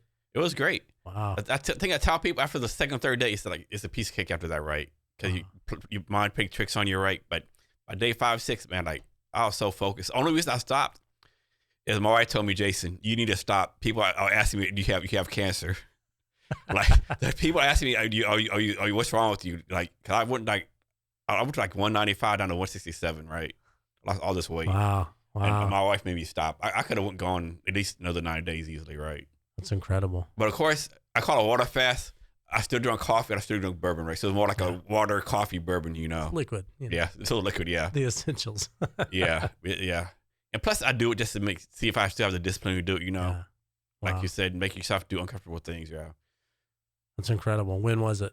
I think I did my last one like last year. Okay. I did the 21-day fast maybe 2 years ago. I usually do like 3 to 7 days now, Okay. Yeah. How often? Just whenever I feel like, Yeah. like when I think I'm getting too fat, or whatever Yeah. the case may be, damn, let me lose some weight, Yeah. Next time you're going to do it, call me. I'll be Okay. your accountability because I Yeah. need, usually it's that like motivation Yeah. too. And I don't know if I always find it within. We do a vegan fast a few times. It comes out to be about more than half the year, but the just water fasts are phenomenal for you. And of course, sometimes I'll say I'm going to start a water fast, but the day I start a water fast, my wife makes like the best meal I ever want, right? Yeah. Oh, you're making this a day? Yeah. Yeah. She knows what she's doing. Yeah. Yeah, it's crazy. And plus, I've always read, of course, you can't believe what's on the internet. If you go to YouTube, all these like doctors, they'll tell you, if you do a water fast, it helps like keep cancer away because cancer feeds on, bad cells, cleans all your cells up, all this kind of scientific stuff Mhm. that hopefully, knock on plastic table is true, right? Yeah. Hopefully there's some benefit of me starving myself for 21 days, I think so. I think Like you it's said, it's- phenomenal. Get all your toxins out of there, clean your liver out. Mhm. Because we're not meant to eat like 21 times a day, right? All day, every day. No, we're not meant to do that. Americans, like we just sit there and eat, and then wonder why we get fat. Yeah. If nothing else, you give your digestive system a break for a Right. couple of days. Yeah, I feel like I'm guilty of just always snacking. Like I'm a foodie. You know what I mean? I Yeah. love food, and Yeah. that's great, man. That's why I can't work from home. Like I know remote work's a big thing. Me, if I'm at home, I'm eating 10,000 times a day. I'm snacking, yeah. It's not good. Do you work here? Yeah, in I the work studio? here. Yeah. Usually, yeah. And so you mentioned the HR company, and that's very intriguing. I think any business can benefit from that. If you wouldn't mind, if it serves the time well, I'd love to Yeah. hear more about that. Yeah, cool. Thanks. So I did HR in the Army for 25 years. Got out of the Army, worked for a startup for a couple of years. Like, notice, man, none of these startups have HR. Maybe this is a business I could do, right? And of course, I pivoted from startups to like I call small businesses, right? Because startups don't have any money. So basically, we wanted to use AI to automate all the HR stuff, like onboarding, employee handbooks. And we do it based on your location industry, right? Because HR in Seattle is very different from HR in, like, we'll say, Dallas, Texas, right? Yeah. Not talk politics, but liberals, more HR, conservatives, HR, right? Yeah. And then you want to give an HR business partner, right? So the AI is gonna automate everything, but something more complicated, like we have one customer out. So they had a contract doing social media for them, and the person quit and deleted all the social media. And the social media person was like, I still want my money. And the company said, well, we're not going to pay you because you deleted everything. Right. Wow. But the person was like, on paper, was a contractor, right? But in reality, she was an employer, right? I told the company, hey, if they sue you and go to Department of Labor, you're going to lose because they're like a contractor. You got to pay all this back pay. Oh, by the way, these other 30 contractors, they're going to assume you're doing the same thing with them. So you have to pay all them 30 days, all this money, right? So just pay this lady her little bit of money. I know you don't want to, right? Stuff like that. Yeah. Another good case was when someone came to us and said, hey, Jason, I'm making the name up. Mary Beth's not working out. It's been there for 6 months. We both agree she's going to leave, right? Everything's signed. We're going to give her like a little bit of money, right? Her last day is like next Thursday. She chose today she's pregnant. I was like, okay, I'm not saying not to not fire her, but like someone's going to say you fired her because she's pregnant, right? Sure. Might not be her. So maybe you might want to keep her on a little bit longer if you can, right? So those kind of things, Yeah.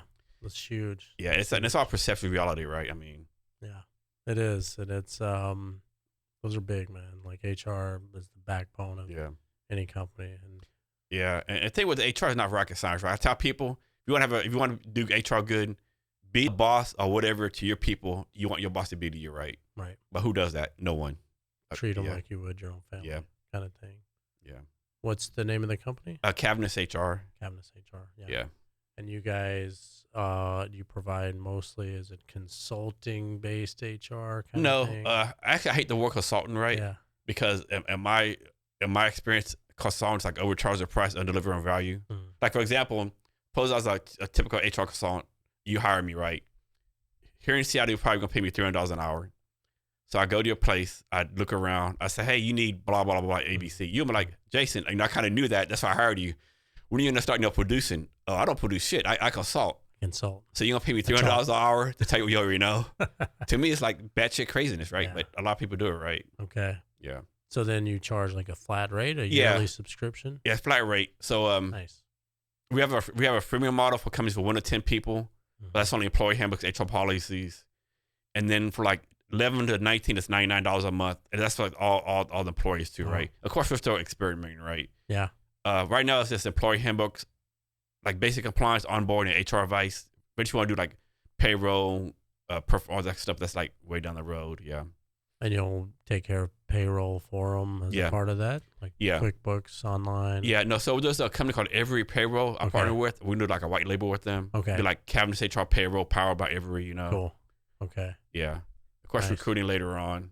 Recruiting is just like such a time sucker, right? It's like, yeah, recruiting is a time sucker, man. That's value in itself is. And one thing I want to do, I don't want to do recruiting. I just like supposed to have 10 companies. Let's do recruiting for those 10 companies, right?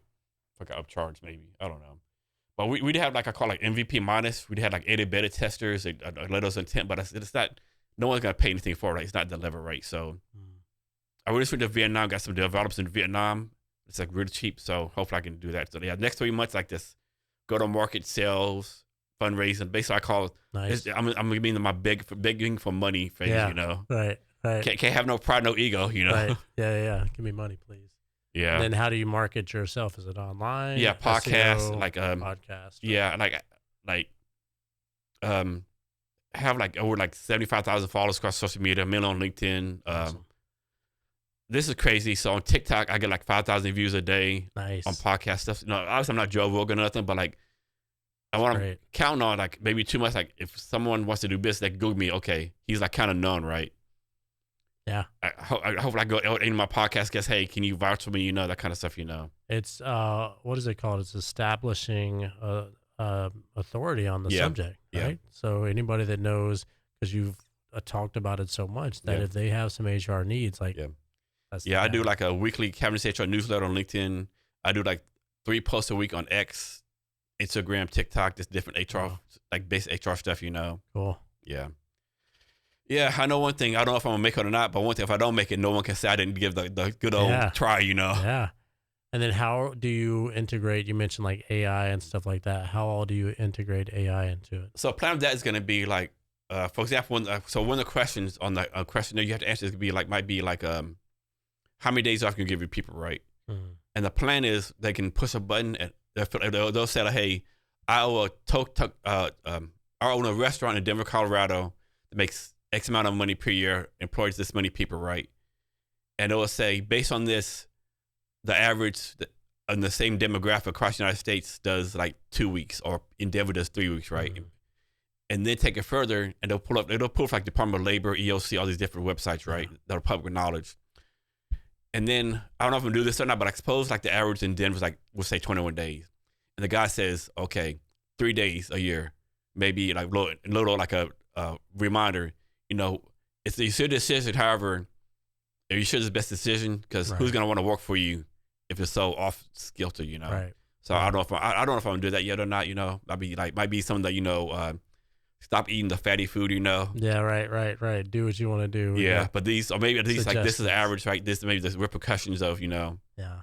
so something like that. Yeah, and like I said, HR is different locations, you know. So yeah, right now we're just focused on Seattle. Yeah. Seattle and Washington State's a big monster of Yeah, HR to tackle. Spend a lifetime figuring that one out, I would imagine. yeah, and then you don't know what you don't know, right? I mean, Yeah. yeah, and like I tell people too, like the government does not have enough people to go to every place of business every day, right? What Mhm. usually happens is like you piss off an employee and they you know drop a dime on you, so to speak, right? Yeah. And I tell people, if they come to your business for one thing, they're gonna look at everything else, right? Like suppose someone say, hey, he didn't pay me overtime. They're gonna look not overtime, but onboarding records, like everything, Mhm. right? Yeah. And why open yourself up to that? Keep your nose clean. Yeah. Yeah. I've got a buddy. He's building out a through AI, like a business consulting kind of company. It's kind of letting AI run the business part of the business for you. And I would love to connect you guys. I Okay. think kind of what you're doing Yeah. has some paralleling lines Cool. and definitely some ideas back and forth. I think could be pretty cool. He's a good guy too. Nicholas is his name, and he's doing some pretty cool stuff.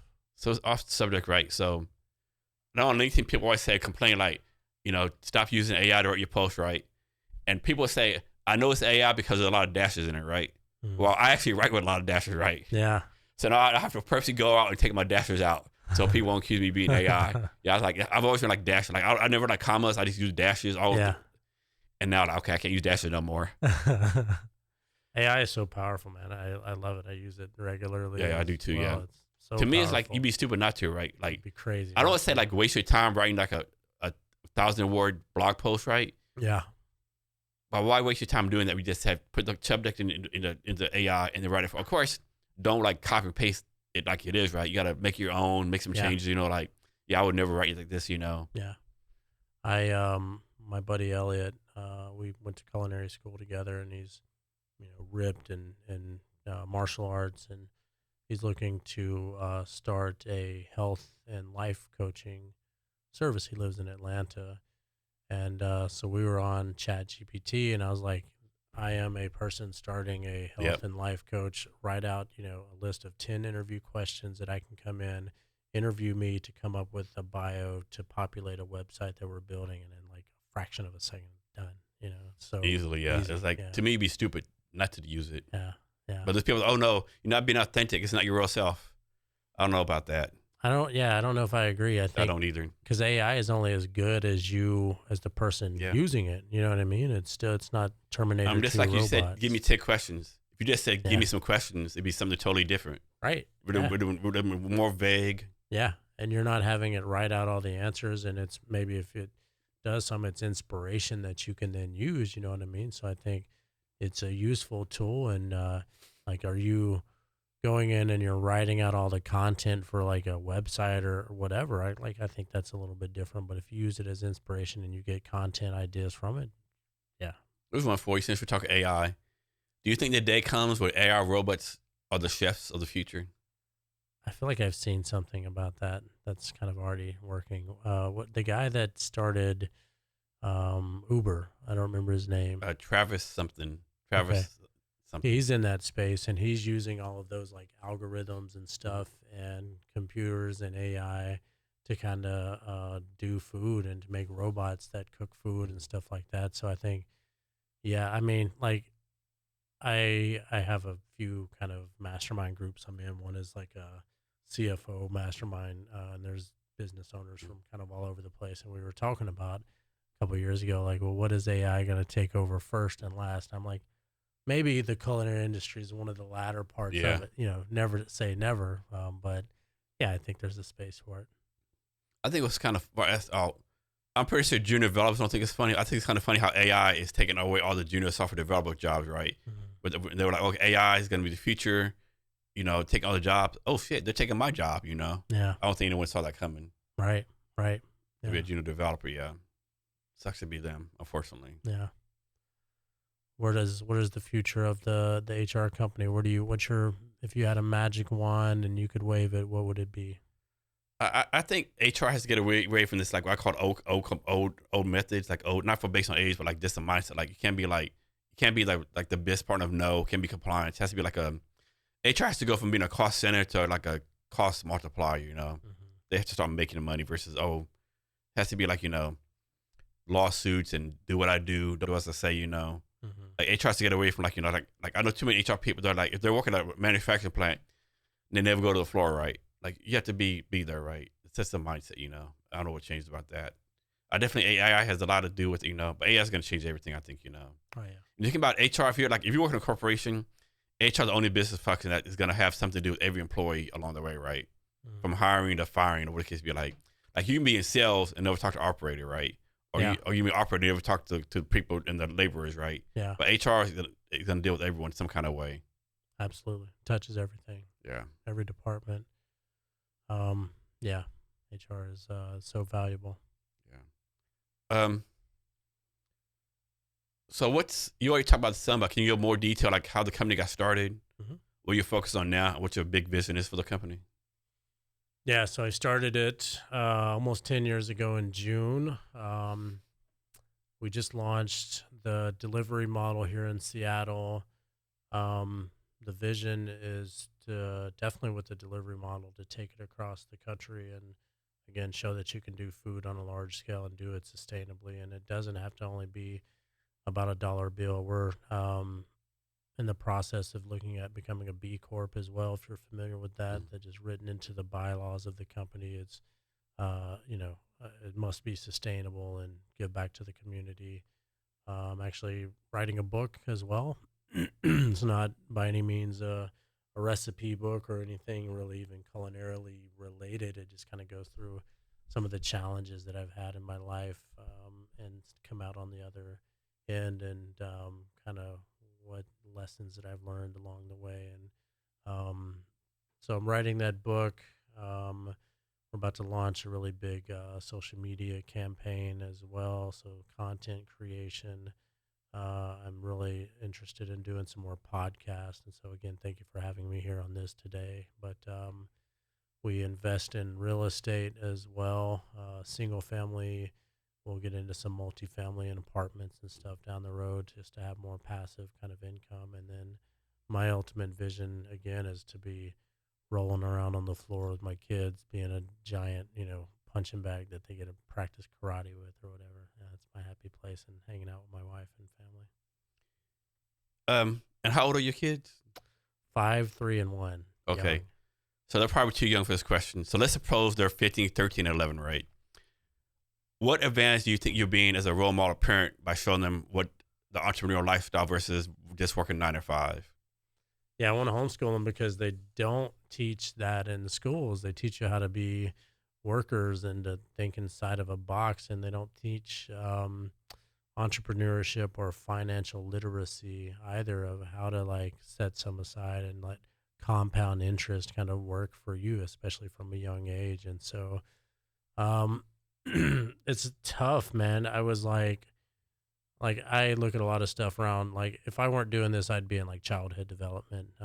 It's kind of a calling that I have, and so I read up on that stuff. And I was listening to something yesterday. It was like, if your kid is like doing this, that means that they need some more physical interaction with you. And I was like, oh, I was noticing that. So I was just kind of hugging my kids yesterday, and I was like, hey, I'm sorry that I'm so busy all the time. So it's an interesting dichotomy because you want to create this life for them and give them opportunities. And my ultimate goal is to give them the education of experience and travel and see cultures and stuff like that. I'm grew up here. My wife is Ethiopian, and so we're a mixed culture family as well, and that's a beautiful thing that I'm grateful for. So showing them hard work, because it's not easy, running a business, right? It's and showing them, like, no matter what it is, no matter what you put your mind to, if you believe in it and you have the conviction and the hard work, and you believe in yourself, you can do anything. And as cheesy and old school as that sounds, it's true. And it's also something I talk a lot in the book about. Have you been to Ethiopia? Yeah. When's the last time you've been there? 2017. A while ago. Yeah. Can you talk about your experience? You just been there one time? Yes. Yeah. And how long were you there for? Few weeks. Few weeks? Yeah, we traveled kind of all over Ethiopia. We went to And just you and your wife. This before you had kids, right? before we had Okay. kids. Yeah. We were there with my wife's dad, and we took him around to some of the kind of more ancient cities that people would a lot of times pilgrimage to and that sort of thing. And it was incredible, having in a lot of the areas off the beaten path, so to speak, like the most amazing people, most amazing culture that you could imagine, like the only African country to have not been colonized, right? So there's this Yeah. diehard patriot, I am Ethiopian. That's a beautiful thing to see and to have been adopted into. And so just this pride that people have in a, not a boastful kind of way, but and this warmth and generosity that people have in general. So we would be there, and, like, a lot of the times if we were in the countryside, kids had never seen a white guy before, right? And so they'd be like, what is this, right? Yeah. And so I was like a little local celebrity there or whatever, and all the kids would come and like look at you and follow you. And to see a culture that's been so unchanged for so many years as well, right? And historical artifacts that go back so long ago, and then hear the stories behind them and everything was amazing. Isn't it crazy? I think we've been in a country maybe like not even 300 years.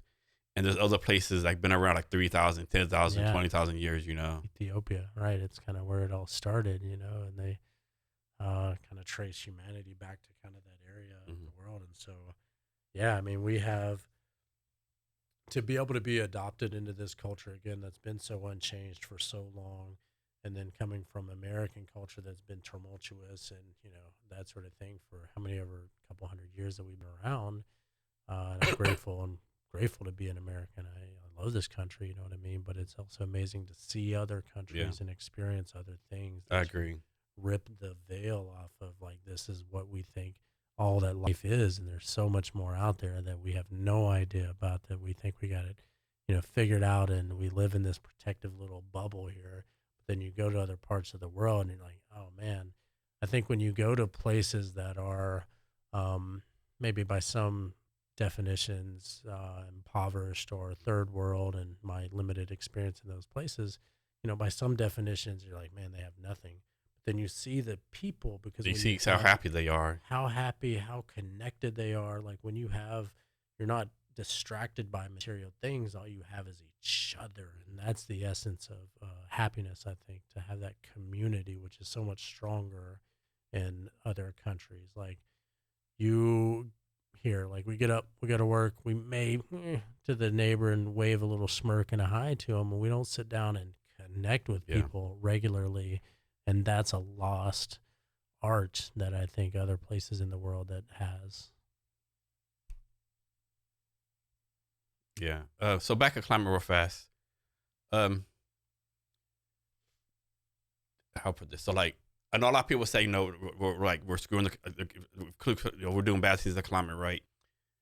And do you think that's a matter like educating people, like, okay, this plastic bottle came from here, it did this, it did that, like, how do you think we do that? Starts in kindergarten, man. It starts when the child's minds are so moldable. And I think it starts there. Starts at the government to give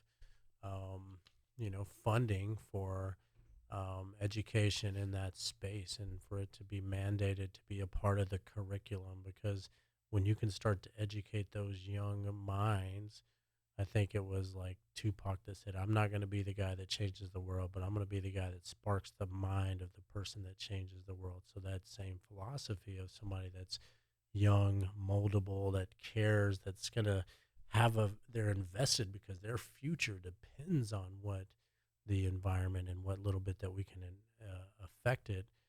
So they're going to come up with the ideas that can like really make an impact.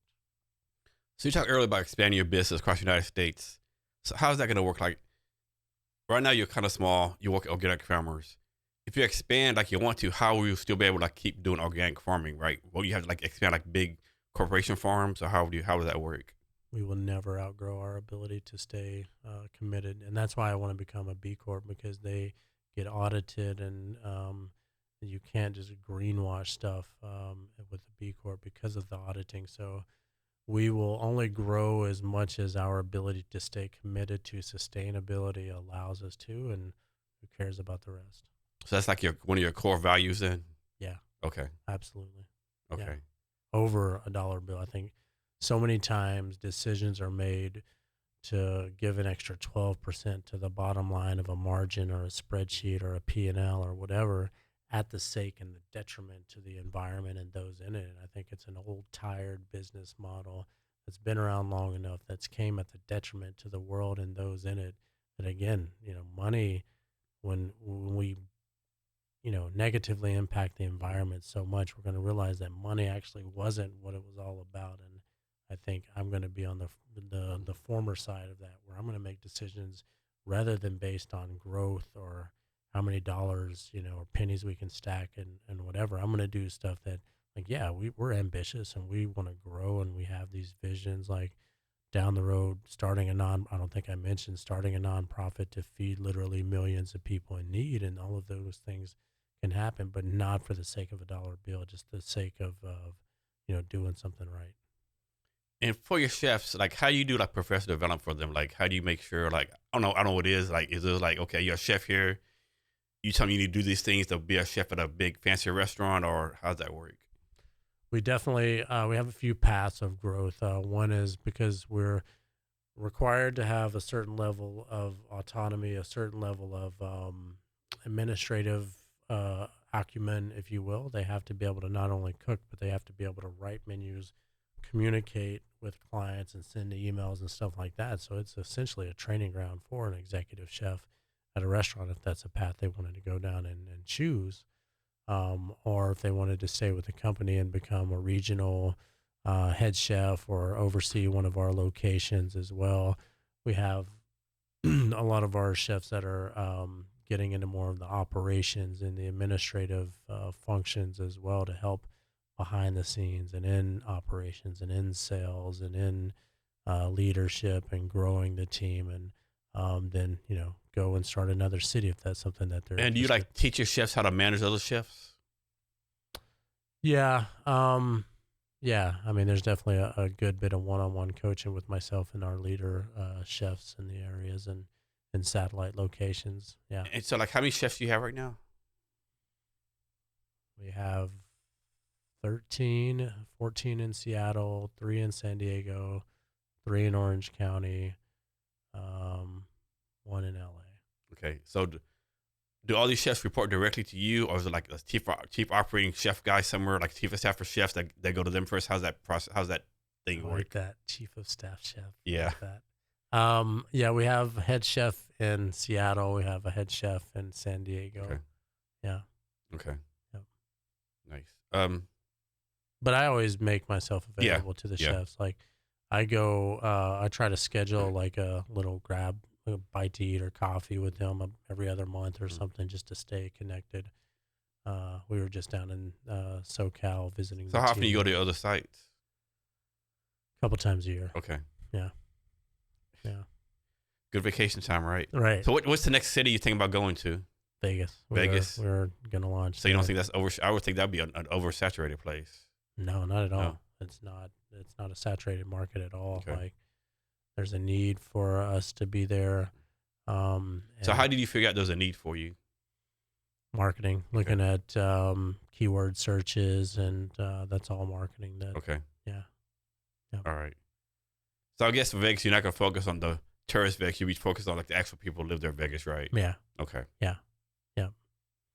Executive C Yeah. suites, stuff like that. People that are running businesses there that don't have time, care about what they eat and that sort of thing, or our clients. Physicians, I think, would fall into that same demographic. What's been the craziest menu item someone asked you to have? Like, I don't know, like someone asked you to like, cook an ostrich or octopus, like something outlandish. Like, man, I've never cooked it before, but okay, we'll give it a try. Um, I mean, we've been asked to cook, octopus, elk, um, dulette, which is cow guts, liver and intestines and all the stuff. I mean, we did. One of our chefs did our Valentine's Day dinner where they did all the stuff. They did like caviar and did like duck and foie gras and all the stuff there. But the weirder, like I would love for anybody to reach out and they want some like super weird stuff. I did this cooking show in New York. I filmed a season of it there, The Art of Plating. And when I was staying there, I was staying at this hotel that was above this Chinese restaurant, and they had the same thing, like chicken heart stew and chicken blood soup and all this stuff. And I was like, I want all of that. Yeah. But those are some of the more elaborate ones we've been asked to make. Is there anything you think of that you would not eat? No. No. Okra? I don't know. Okra might be the only thing in the universe. I like fried okra. I don't like the regular okra. That's too nasty. Yeah. Like when I was in Vietnam, I said I'll eat anything except for pig brains.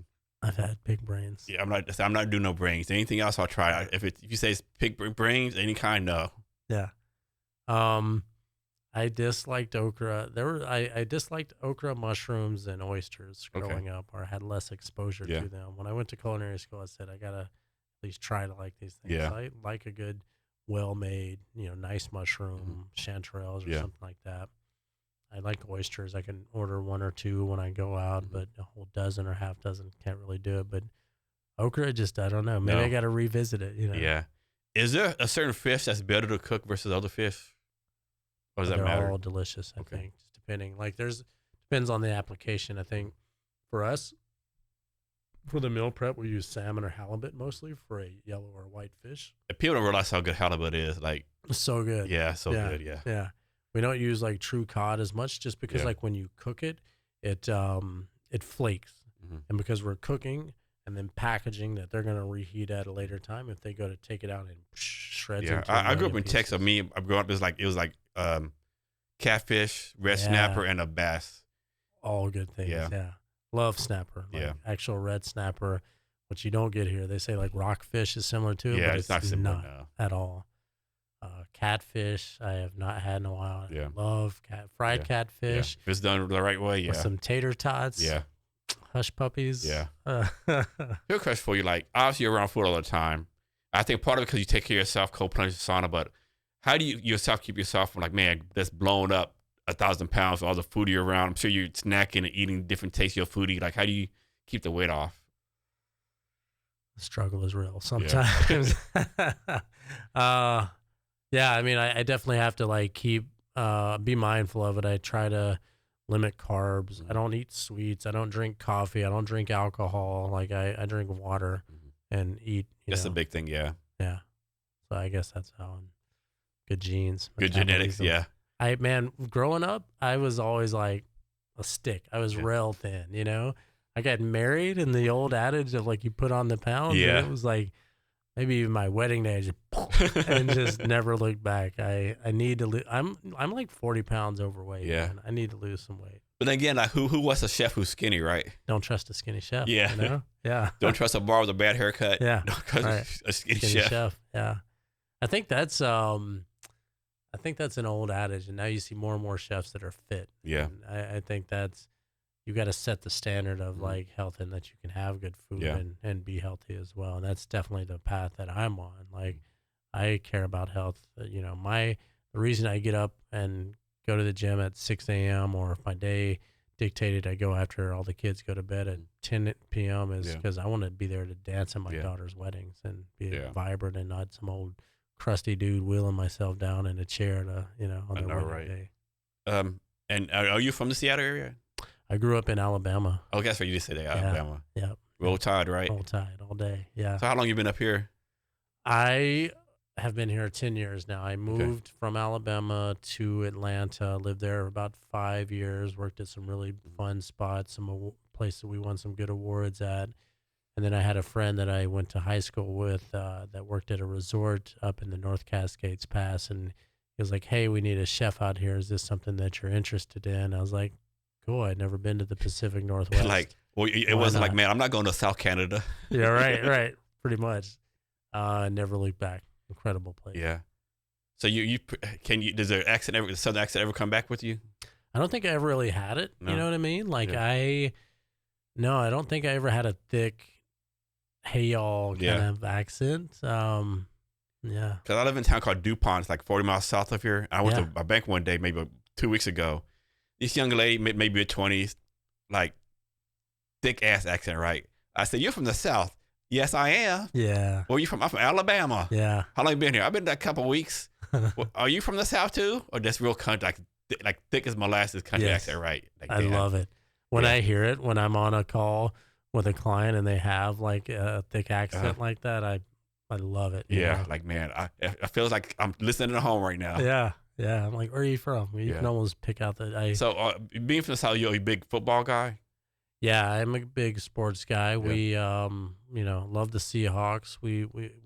I was a fan before. Yeah. I think even moving here, I lived in Atlanta for a while, like big Braves fan.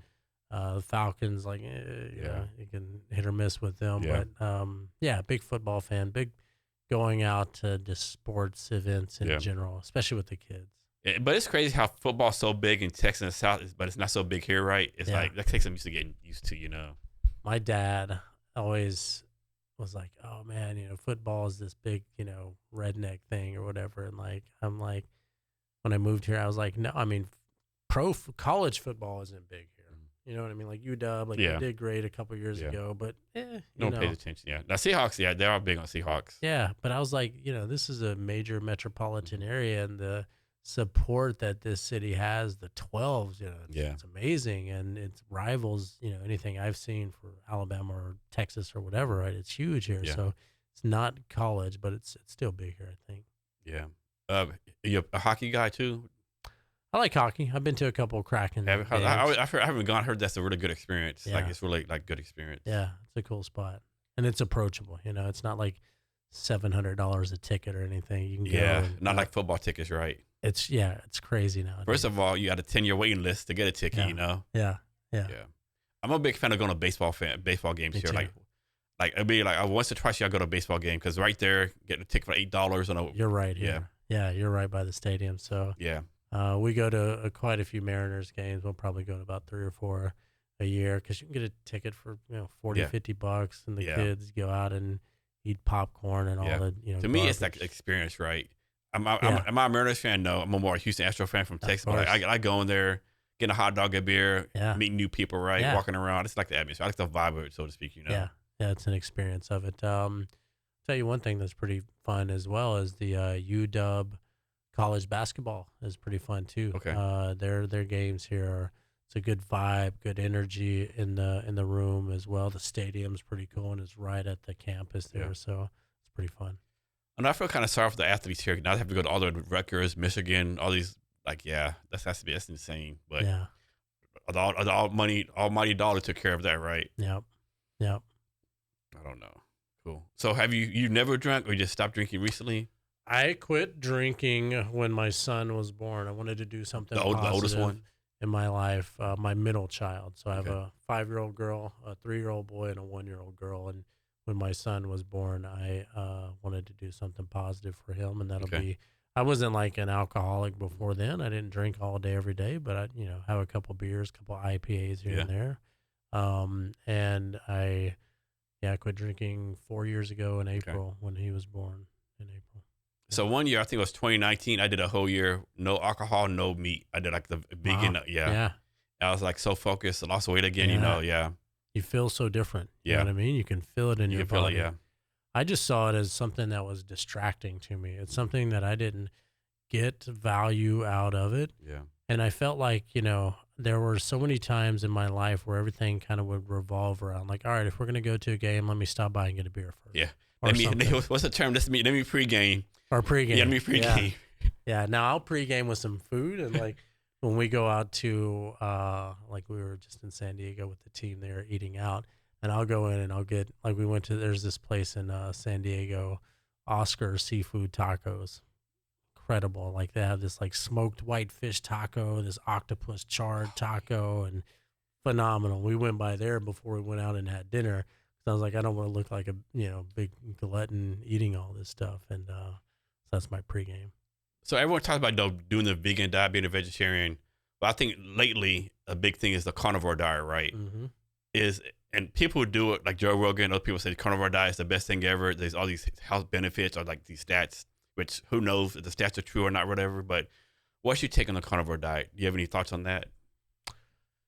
I think diets are dependent on the area that they should be. Like, I have a naturopath I go and see a lot. I was watching this video, and it was this dentist that in the 1900s, 1919 or whatever, like early 1900s, went around to all these different cultures. So he was noticing all of the dental problems that American people were having.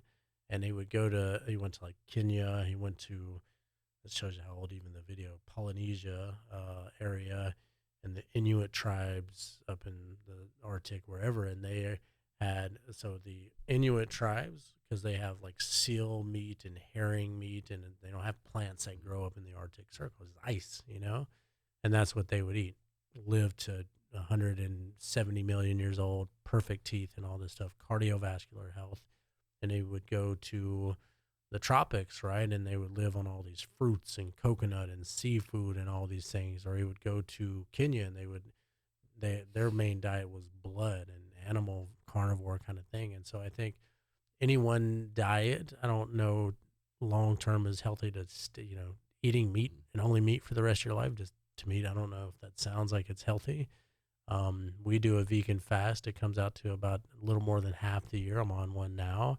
And so I think having the ability to do fast, whether it's a water fast, intermittent fast, and going on a carnivore and being able to rotate through those, because there's things that are obviously phenomenally healthy with a vegan diet, but then you have your B12s that you can't get as much of, or you have your carnivore diet, which is no carbs, but then you're eating a bunch of animal protein as well. So what's your take on supplements like vitamins or supplements? I think some people say hey, take supplements because you don't get enough of your food. Other people say, well, you must have the wrong diet because all your supplements and vitamins should be coming from your food. So what's your take on those two? I think there's a few good ones that I take. I think I think it's easier for me to look at something like, oh my God, that's the best new thing. I got to try this, and like, go all in on that. And then my supplement drawer is too big in the house, and I don't necessarily take them all every day. I take vitamin D every day. You have to here, right? You have to here. I take magnesium every day here because it helps you flow and stay regular. And there's so many processes throughout the body that needs magnesium. Ashwagandha is a good one just to help remove cortisol from the body. Those are the big ones I take. At one time, I actually went to ChatGPT. One time I Googled, like what do you call it, ChatGPT? What supplements to take? It was like all these supplements. Like, dude, I just know I can take all this shit, right? Yeah. I'd be like, that's like a 10,000 pills, right? Like, what? No. Yeah. I think there's a certain point where a good multivitamin that does everything because of convenience. Like my cabinet drawer with my glasses, also, my cups and everything also has all of our supplements. And then we have another one on top of the fridge that's just like a little like, basket with all the stuff in it. And it's too much. So let's suppose you have, change this up, making this up. You have a client, right? And so for your prep meals, are like 7 days a week, 3 days a week, or just, I'm guessing they're different plans? Different. So I'll make this up. Suppose someone's on a plan where you do a meal from them once a day. Every day you do lunch from them Monday to Friday, right? But then like they send you an email on Friday afternoon. Hey, I know this is the last minute. I'm going to do a big dinner tomorrow night. Can you take care of me? Like how far in advance do you need to get with you? So we have the in-home meal prep service. That's probably 80, 85% of the business. We do a ton of private dinners each week here, Suncadia, out on the peninsula. We've actually traveled down to Vegas to do events down there. I'm in Orange County on Thursday to do an event there. It's a influencer dinner, Mm. which is why I'm coming personally, just to hang out with some of the people from Charlotte's Web. And but last minute things we don't do. It's too Okay. disruptive. We book about 4 weeks in advance. Has this ever happened? Like, I'm making this up again. Like, you ever had a client like so big and so famous, they're like, we're gonna use you, but you have to sign an NDA. Oh yeah, Okay. all the time. Okay. Yeah, we have some Sounders players that we work with, some Seahawks players we've worked with, Mariners players that we've worked with. We've had some very high net worth individuals that we've worked with, and we're more than happy to sign a NDA. No big deal. So these high worth individuals, like, how do you like get on the radar, or how do you earn their trust They find us. to find you? Okay, They it's all find like us. word of mouth, so to speak. There's no like no marketing plan. There's always website. Okay. Website. I mean, we have a page dedicated to professional athletes. Mhm. We're very choosy on working with athletes because they want the world to revolve around them Mhm. and have had it done so their whole life, and good for them. Yeah. We have a core focus that we focus on. If you can fit in that, great. We Okay. can rock your socks. But if it doesn't fit in that, maybe some solopreneur that's just starting, that's eager to take any job they can. Like, I'm not going to take on anything that's disruptive to my team, you know? So how do you deal with this? And you talked about this a little bit earlier, about like taking like customers being too needy. Suppose there's a family, right? And like the husband buys the service, he's good, but like maybe the wife's too needy, or maybe the kids like kind of like too kiddie, so to speak. Like, how do you train your chefs like to kind of manage all that noise around? I think if they have different needs, dietarily speaking, great. That's why we're here. If we need to make a different meal for mom, a different meal for dad, a different meal for kids, and it allows them to have access to healthy food on a regular basis, great. And it takes us longer, great. Doesn't matter. But what if like the wife's like, I don't know, I think you should use black pepper instead of this. You should use this instead of that. Yeah. Or maybe the kid's like, teach me how to cook, sir. Can I stir this? Like those kind of things. We've definitely had parents that wanted to see if their kids could kind of watch and hang out, and they do some cooking on their own. And yeah, more Okay. than happy to do so. Now, I think there's a difference of needy, and I wouldn't say really any of our clients are needy in a negative way. There's a difference of that and being professional and respectful of somebody coming in, and like, we're going to take care of our team. And if somebody's outside of that, we're not going to put them in an awkward situation. But that being said, 99.99% of the people we've ever worked with have been incredible Yeah. people. The most amazing thing about this is being able to work with some amazing people in some beautiful homes. Yeah, I can imagine the homes y'all go to. Like, yeah. Yeah, pretty fun. Wasn't ask you.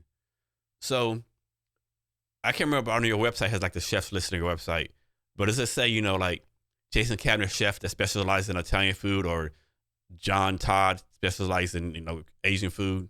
Does it say anything like that, or is it like just chef? It has a bio, and Okay. it says some of the things Okay. that they enjoy and Okay. kind of how they got into cooking and that sort of thing. Yeah, Okay. we give them some shout outs there. And we want to expand on that as well, so each chef could have some of their own recipes and pictures of their own food and that sort of thing. So how would this work? I think this would be like, it's probably too hard to do. Suppose you have a new client in Seattle, right? And they'll go through your chef's like, man, I really like this chef's bio from San Diego, right? I want the chef in San Diego cook my food. Would that'd be, I'm guessing that would be too much, right? That have them ship the food from San Diego to here, yeah. Yeah. We always say, I actually yesterday had a client that we do get a lot of referrals from our existing clients. Mhm. We have a referral bonus and all that built into it. But they were like, oh, this family's been working with this chef, and we've heard amazing things about them. Can we get this chef? And I'm like, sorry, I can't guarantee a chef. We base things on geography, availability. We'll do Okay. our best, and we, honestly will, but we can't guarantee a specific. It's got to be in the core focus, or it just doesn't work. And I'm guessing you have some kind of formula, like one chef can handle like a certain number of meals each week. Are certain chefs more efficient than other chefs? Yeah, like one chef can handle like 200 meals, another chef can only handle 50. Like, how do you determine that? We have chefs that are faster Okay. than others. We have one of our chefs that's been with me, I think, for about 5 years now, that does mostly private dinners. Mhm. A magician in the kitchen and phenomenal and getting everything ready to go. And that's who trains a lot of our other chefs for those private events. The in-home meal prep, yeah, we have some kind of efficiency reports where Mhm. we can kind of see about on average how many meals they produce per hour, see who's producing and who's less so. So when you're doing an in-home dinner or in-home, like you're cooking in the house for the family, is it over time the chef's in the house by himself cooking, or the family's always going to be there? Half and half. Half and half, okay. Yeah. Most of the times people aren't there. We're in during business And so you hours just have and the chef just has the key to the house or something, yeah, or like some kind of, I guess, some kind of ring door code or code. something. Yeah. Spare key or a door code is something we're Okay, very familiar with. All of our okay. chefs are thoroughly vetted and I'm background sure the checked. family has cameras everywhere. Sure. Looking what the chefs to do. Right. Yeah. Yeah. Um, has it? I'm making these questions up as I go. How about if like a chef's cooked a dinner and the family said, "Hey, Jason, come sit down, eat with us." When I first started, I had a client that it was just me and I serviced them twice a week. Kathy and Keith. Keith is a business owner, and Kathy would always ask me to sit down and have lunch with her, and we would just chat. Just incredible people, and so yeah, I would sit down and have some lunch with them and Okay. just talk about like family and Mhm. their family and our family, and like we I would call them friends like as well. We don't we serviced them for about 5 years. We no longer service them, but I'd love to go grab a cup of coffee with them. So, from your point of view, is there like a certain like a perfect customer for you? Somebody that just loves good food, that doesn't have time to cook for themselves. I'm not scared of somebody with dietary restrictions, but somebody that's grateful, Mhm. I think, is somebody that I would deem a perfect customer. Somebody that when the chef goes in there and they make some food for them, they're like, "Thank you," and it's not a BS contrived, statement. It's you can feel the gratitude. That's what I enjoyed working around and would stay away from myself, now for the chefs. But yeah, And like, how far out from Seattle do you go? Do you go as far south as Tacoma, as far as north as like Bellingham? Like, how far out from Seattle do you go? we service all the way from like Lake Stevens down to Tacoma. We have some clients in Gig Harbor. For our events, we go over to Suncadia a few times a month, maybe. Okay. So Greater Seattle area, we have quite a wide reach. And these private events, are these private like pretty much annual events that you like pretty much lock to your schedule, or like private events just come up out of nowhere all the time? Yeah, just some kind of one-offs. I had an event 2 weeks last week or the week before that I did with one of our chefs that just needed some extra set of hands, and it was actually because it was on a Monday when all the rest of our chefs are busy doing the meal prep. Mhm. There was really kind of nobody else that could help this person out, so I was happy to jump in and see how much I could cut or burn myself, I guess. So obviously, you do your best to eat healthy, take care of yourself. But what's like a guilty pleasure for you? Like, if you see this food, like, yeah, I have to like eat 10,000 pounds of it. Pasta, I love a good Pasta. pasta. I love I on special occasions I'll have sweets. My kid's birthday, I'll have a Yeah, slice of cake and that sort of thing. Good steak, yeah, man, like a good steakhouse. I'll go yeah. right for a good Wagyu Mhm. A5, like um good sushi restaurant, a good omakase or something. Like I love like foie gras. I'll go for and cat. Like, I love all the like decadent and foodie kind of foods, because it's amazing. Is there food you tried that you did not like? Okra. Okra, yeah, okra. That's That's right. it. Yeah. Only okra. Was it the salami okra or the fried The okra? slimy one. Yeah, Yeah. I don't think anyone likes the slimy okra. Yeah, that's yeah. You have to fry it. Yeah, Yeah. I think I need to try it or pickled or something. I think it wouldn't yeah, have that like sliminess yeah. anymore. I know you're not supposed to eat fried food, but you have to eat fried okra. You can't eat okra by it. Yeah, that's Yeah. just gross. Yeah. Yeah. Those come to mind. I just had a recommendation. I was chatting with a couple that were using our services for their wedding for the private event. They were talking about a restaurant in Ballard, I think, and I will go well out of my way to try a recommendation. Some Man, I haven't been in Ballard in so long. I was just there. I did the photo shoot there on Sunday because we rented a house for it. It is Yeah, so I haven't busy. been in Battle in a long time. I like Battle. That's one thing I like Fun. Seattle. I like all the neighborhood. Each neighborhood has its own distinct Yeah. vibe or flavor. You know, like Capitol Hill is very different from Yeah. Belltown, from Pioneer Square, from Soto. Yeah. Yeah, I haven't been in Battle for a while though. There's a place, I don't know why it just came to mind. It's yeah, like a Reuben sandwich. Hmm. Okay, it's over near Denny Way and I-5 where it Okay. kind of meets. It's I Yeah. think called Market House Meats. It's Oh, I know exactly what you're the talking about. white Are you building. talking about the corn? Are you talking about the corned Corner. beef place? Yeah, it has corned beef and Yeah, like I know exactly. it's been around since Yeah, I like know exactly what you're talking about. Yeah, 1900. So good. The yeah, sandwiches are like yeah. mm, Really big. Yeah. yeah, So one neighborhood I think is underrated is Georgetown. I think it's Georgetown fun. Yeah, is underrated. South Seattle Yeah. area, good fun Had a lot of good beer places. breweries. Yeah, Yeah, a lot of good Mexican restaurants. Yeah, I think pizza Georgetown is places underrated. over there. There's a place. We actually were in their commissary space for a while when we had a previous delivery model, Harried and Hungried. Like they make their own fermented hot sauce. They make their own bread. They have like a sandwich shop and stuff like that. They're really good. Here's one for you. So the World Cup is coming here like 2026. World Cup, Yeah, it's yeah. coming. I think it's 2026. I think it's coming, right?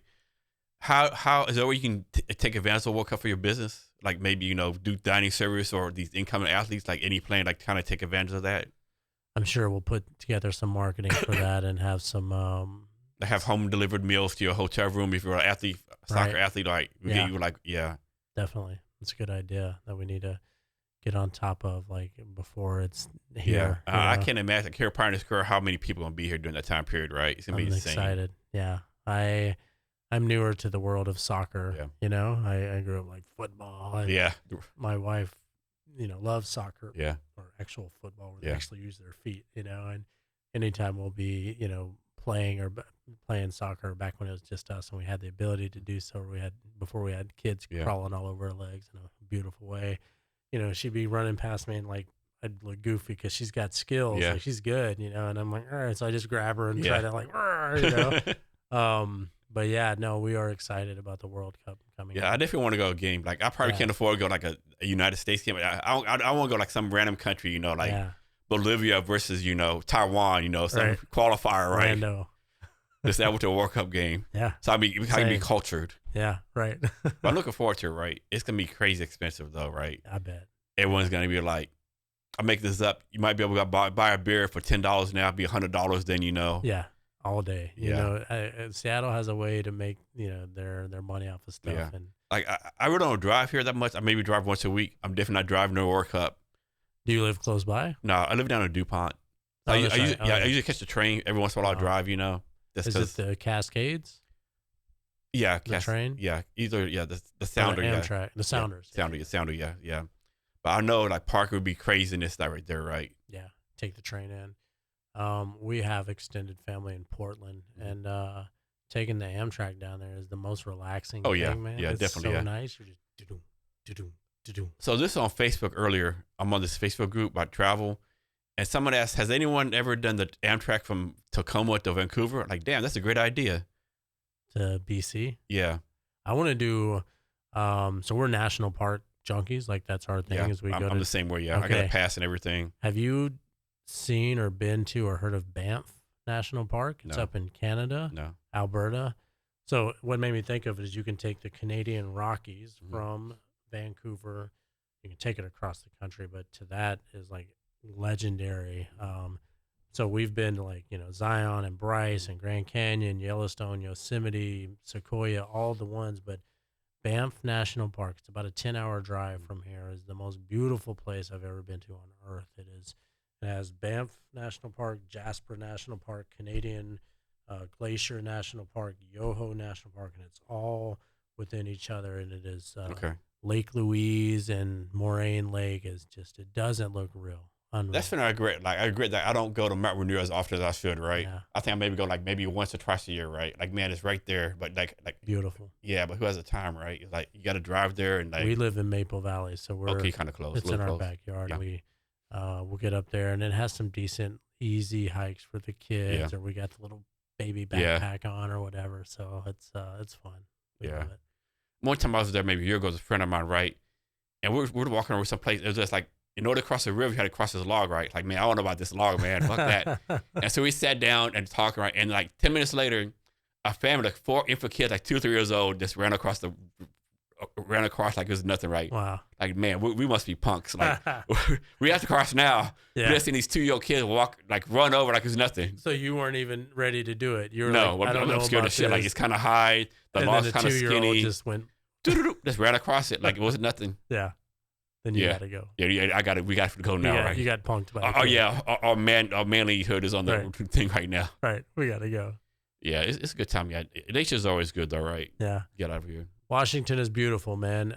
You could spend, I think, a whole lifetime Yeah, here exploring it. Like, and we've tried to get all the corners, like Franklin Falls, all the places, like, and then you have the northernmost desert climate in the U.S., right, in eastern Washington. You have North Cascades Pass Yeah. with glacial lakes. you have like and, the most northern west part of the United States, Flattery Park, I think it's called. Yeah. Very northwest. I've been there before. Big fan of oh that. yeah, like Nia Bay Yeah, and that's in Nia stuff Bay, like yeah. that. Yeah. Gorgeous up there. Yeah. Then you have a desert in the same state as a rainforest. Yeah, in the that's same insane, state. right? It's just crazy.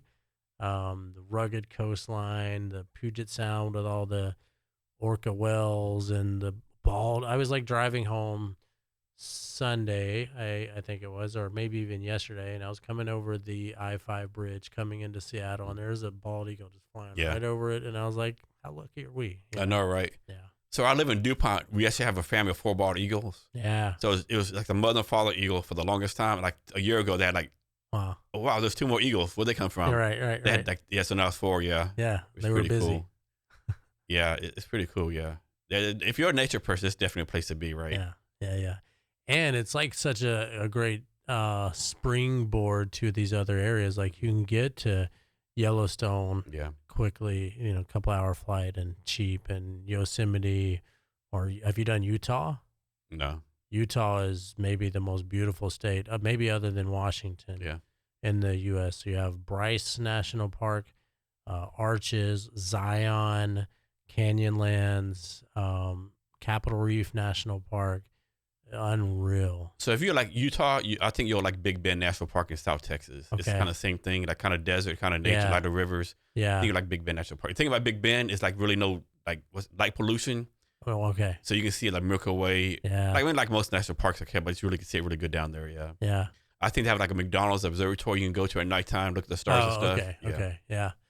We were just in Hawaii a couple of weeks ago, 3 weeks ago, to go see the planetary alignment. Did you hear about that? Like all 7 planets were Man, in the I wish I'm a sky. big space guy, so Yeah. I didn't hear about that. No. Yeah. They're actually still in alignment now. The February 28th was actually even better than January 25th, which is when we were in Hawaii. But you can see, Mercury, Venus, Neptune, man. Saturn, all of them right there, and most of them with the naked eye. Yeah. You can still see most of them. They're not quite compact, together. But we were like, okay, what's the worst place to try to see the stars? Pacific Northwest in the wintertime. Yeah. Where's the best place? The Big Island Yeah. and the observatory, the Keck Observatory at the top of Mauna Kea up there. We got over there. I did some scuba diving with the manta rays. So these big manta rays, they come in and they turn on these lights, and the phytoplankton is attracted to that, and that's the food of the manta rays. So anyways, I did some diving there. We were going to go up to the top of Haleakala, which is the active volcano there. But you can't go up into the mountains after you've dove because of the bends and the nitrogen releasing from your body. And so we didn't go that night, and there was like big 80-foot lava fountains, and then it shut off the next day that we went up there. But that was a cool trip. Nice. Is there anything on your bucket list you haven't done yet they're gonna be doing pretty soon? Man, I've been fortunate. I've done a lot of things. I mean, the first time I was in a plane, I jumped out. That's still on my bucket list. I still want to do that. Well, you're not far from Toledo. Yeah. Skydive Toledo is a place around here that you can do Okay. it. I mean, I used to go like cliff jumping out into the water. I had a motorcycle. I, scuba dive often. I used to go caving a lot. There's a company that comes around that brings like Lamborghinis and Ferraris and Porsches, extreme experience that I've done. I parasailing, hang gliding. I've done parasailing, hang gliding. Yeah, Yeah. Cougar Mountain. I did it in Thailand. Okay, wow. Yeah. Diving the Great Barrier Reef, diving in like the Philippines and some other Southeast Asian areas would be great. Um, I don't know. I think if you find a fun extreme sport, I'm gonna try Gonna it. do it. I'm Cool. gonna do it. I'm gonna go for it. So, Dave, is there anything else that I asked you that I haven't asked you yet, or anything else you want to talk about? No, I think you've been thorough. I mean, we talked about, you gave me some space to talk about kind of what we're planning on and, the book that I'm going to be putting out, the social media campaign that we're rolling out as well. No. Can you talk some more about this influencer event you're going to? We're working with some content creators that are out of Alberta and, our delivery model, we have a commitment to sustainable ingredients, and so therefore it has a higher price point, and people are willing to pay that, and they're willing to pay it if they know why they're paying for it, and they know why because of marketing and content and story branding, and so really excited about what that can do for us, and just to continue to tell our story and be genuine. David, can you share ways for people to reach out to you, whether social media or email, or people can reach out to you? Down to Earth Cuisine, any handle, downtoearthcuisine.com is the website. Instagram, Down to Earth Cuisine, TikTok, Twitter. Those are the big ones. YouTube channel as well. Before we get out of here, can you give us any last minute wisdom or advice or anything you want to talk about? Be kind to one another, man. I think the essence of life is just to make connections with people and to have experiences and to go out of your way to help somebody. Just do it randomly when nobody's looking. Help somebody that's maybe stuck on the side of the road, or somebody that when they're in the checkout line it looks like they're struggling a little bit. Like do it and walk away. Don't wait for them to say thank you. Like don't take a selfie video of it. Don't do it because other people are going to see you. Just do it because it's a good thing to do. Be kind. David, thanks for your time today. Really appreciate it. Yeah. Fun. Thank you.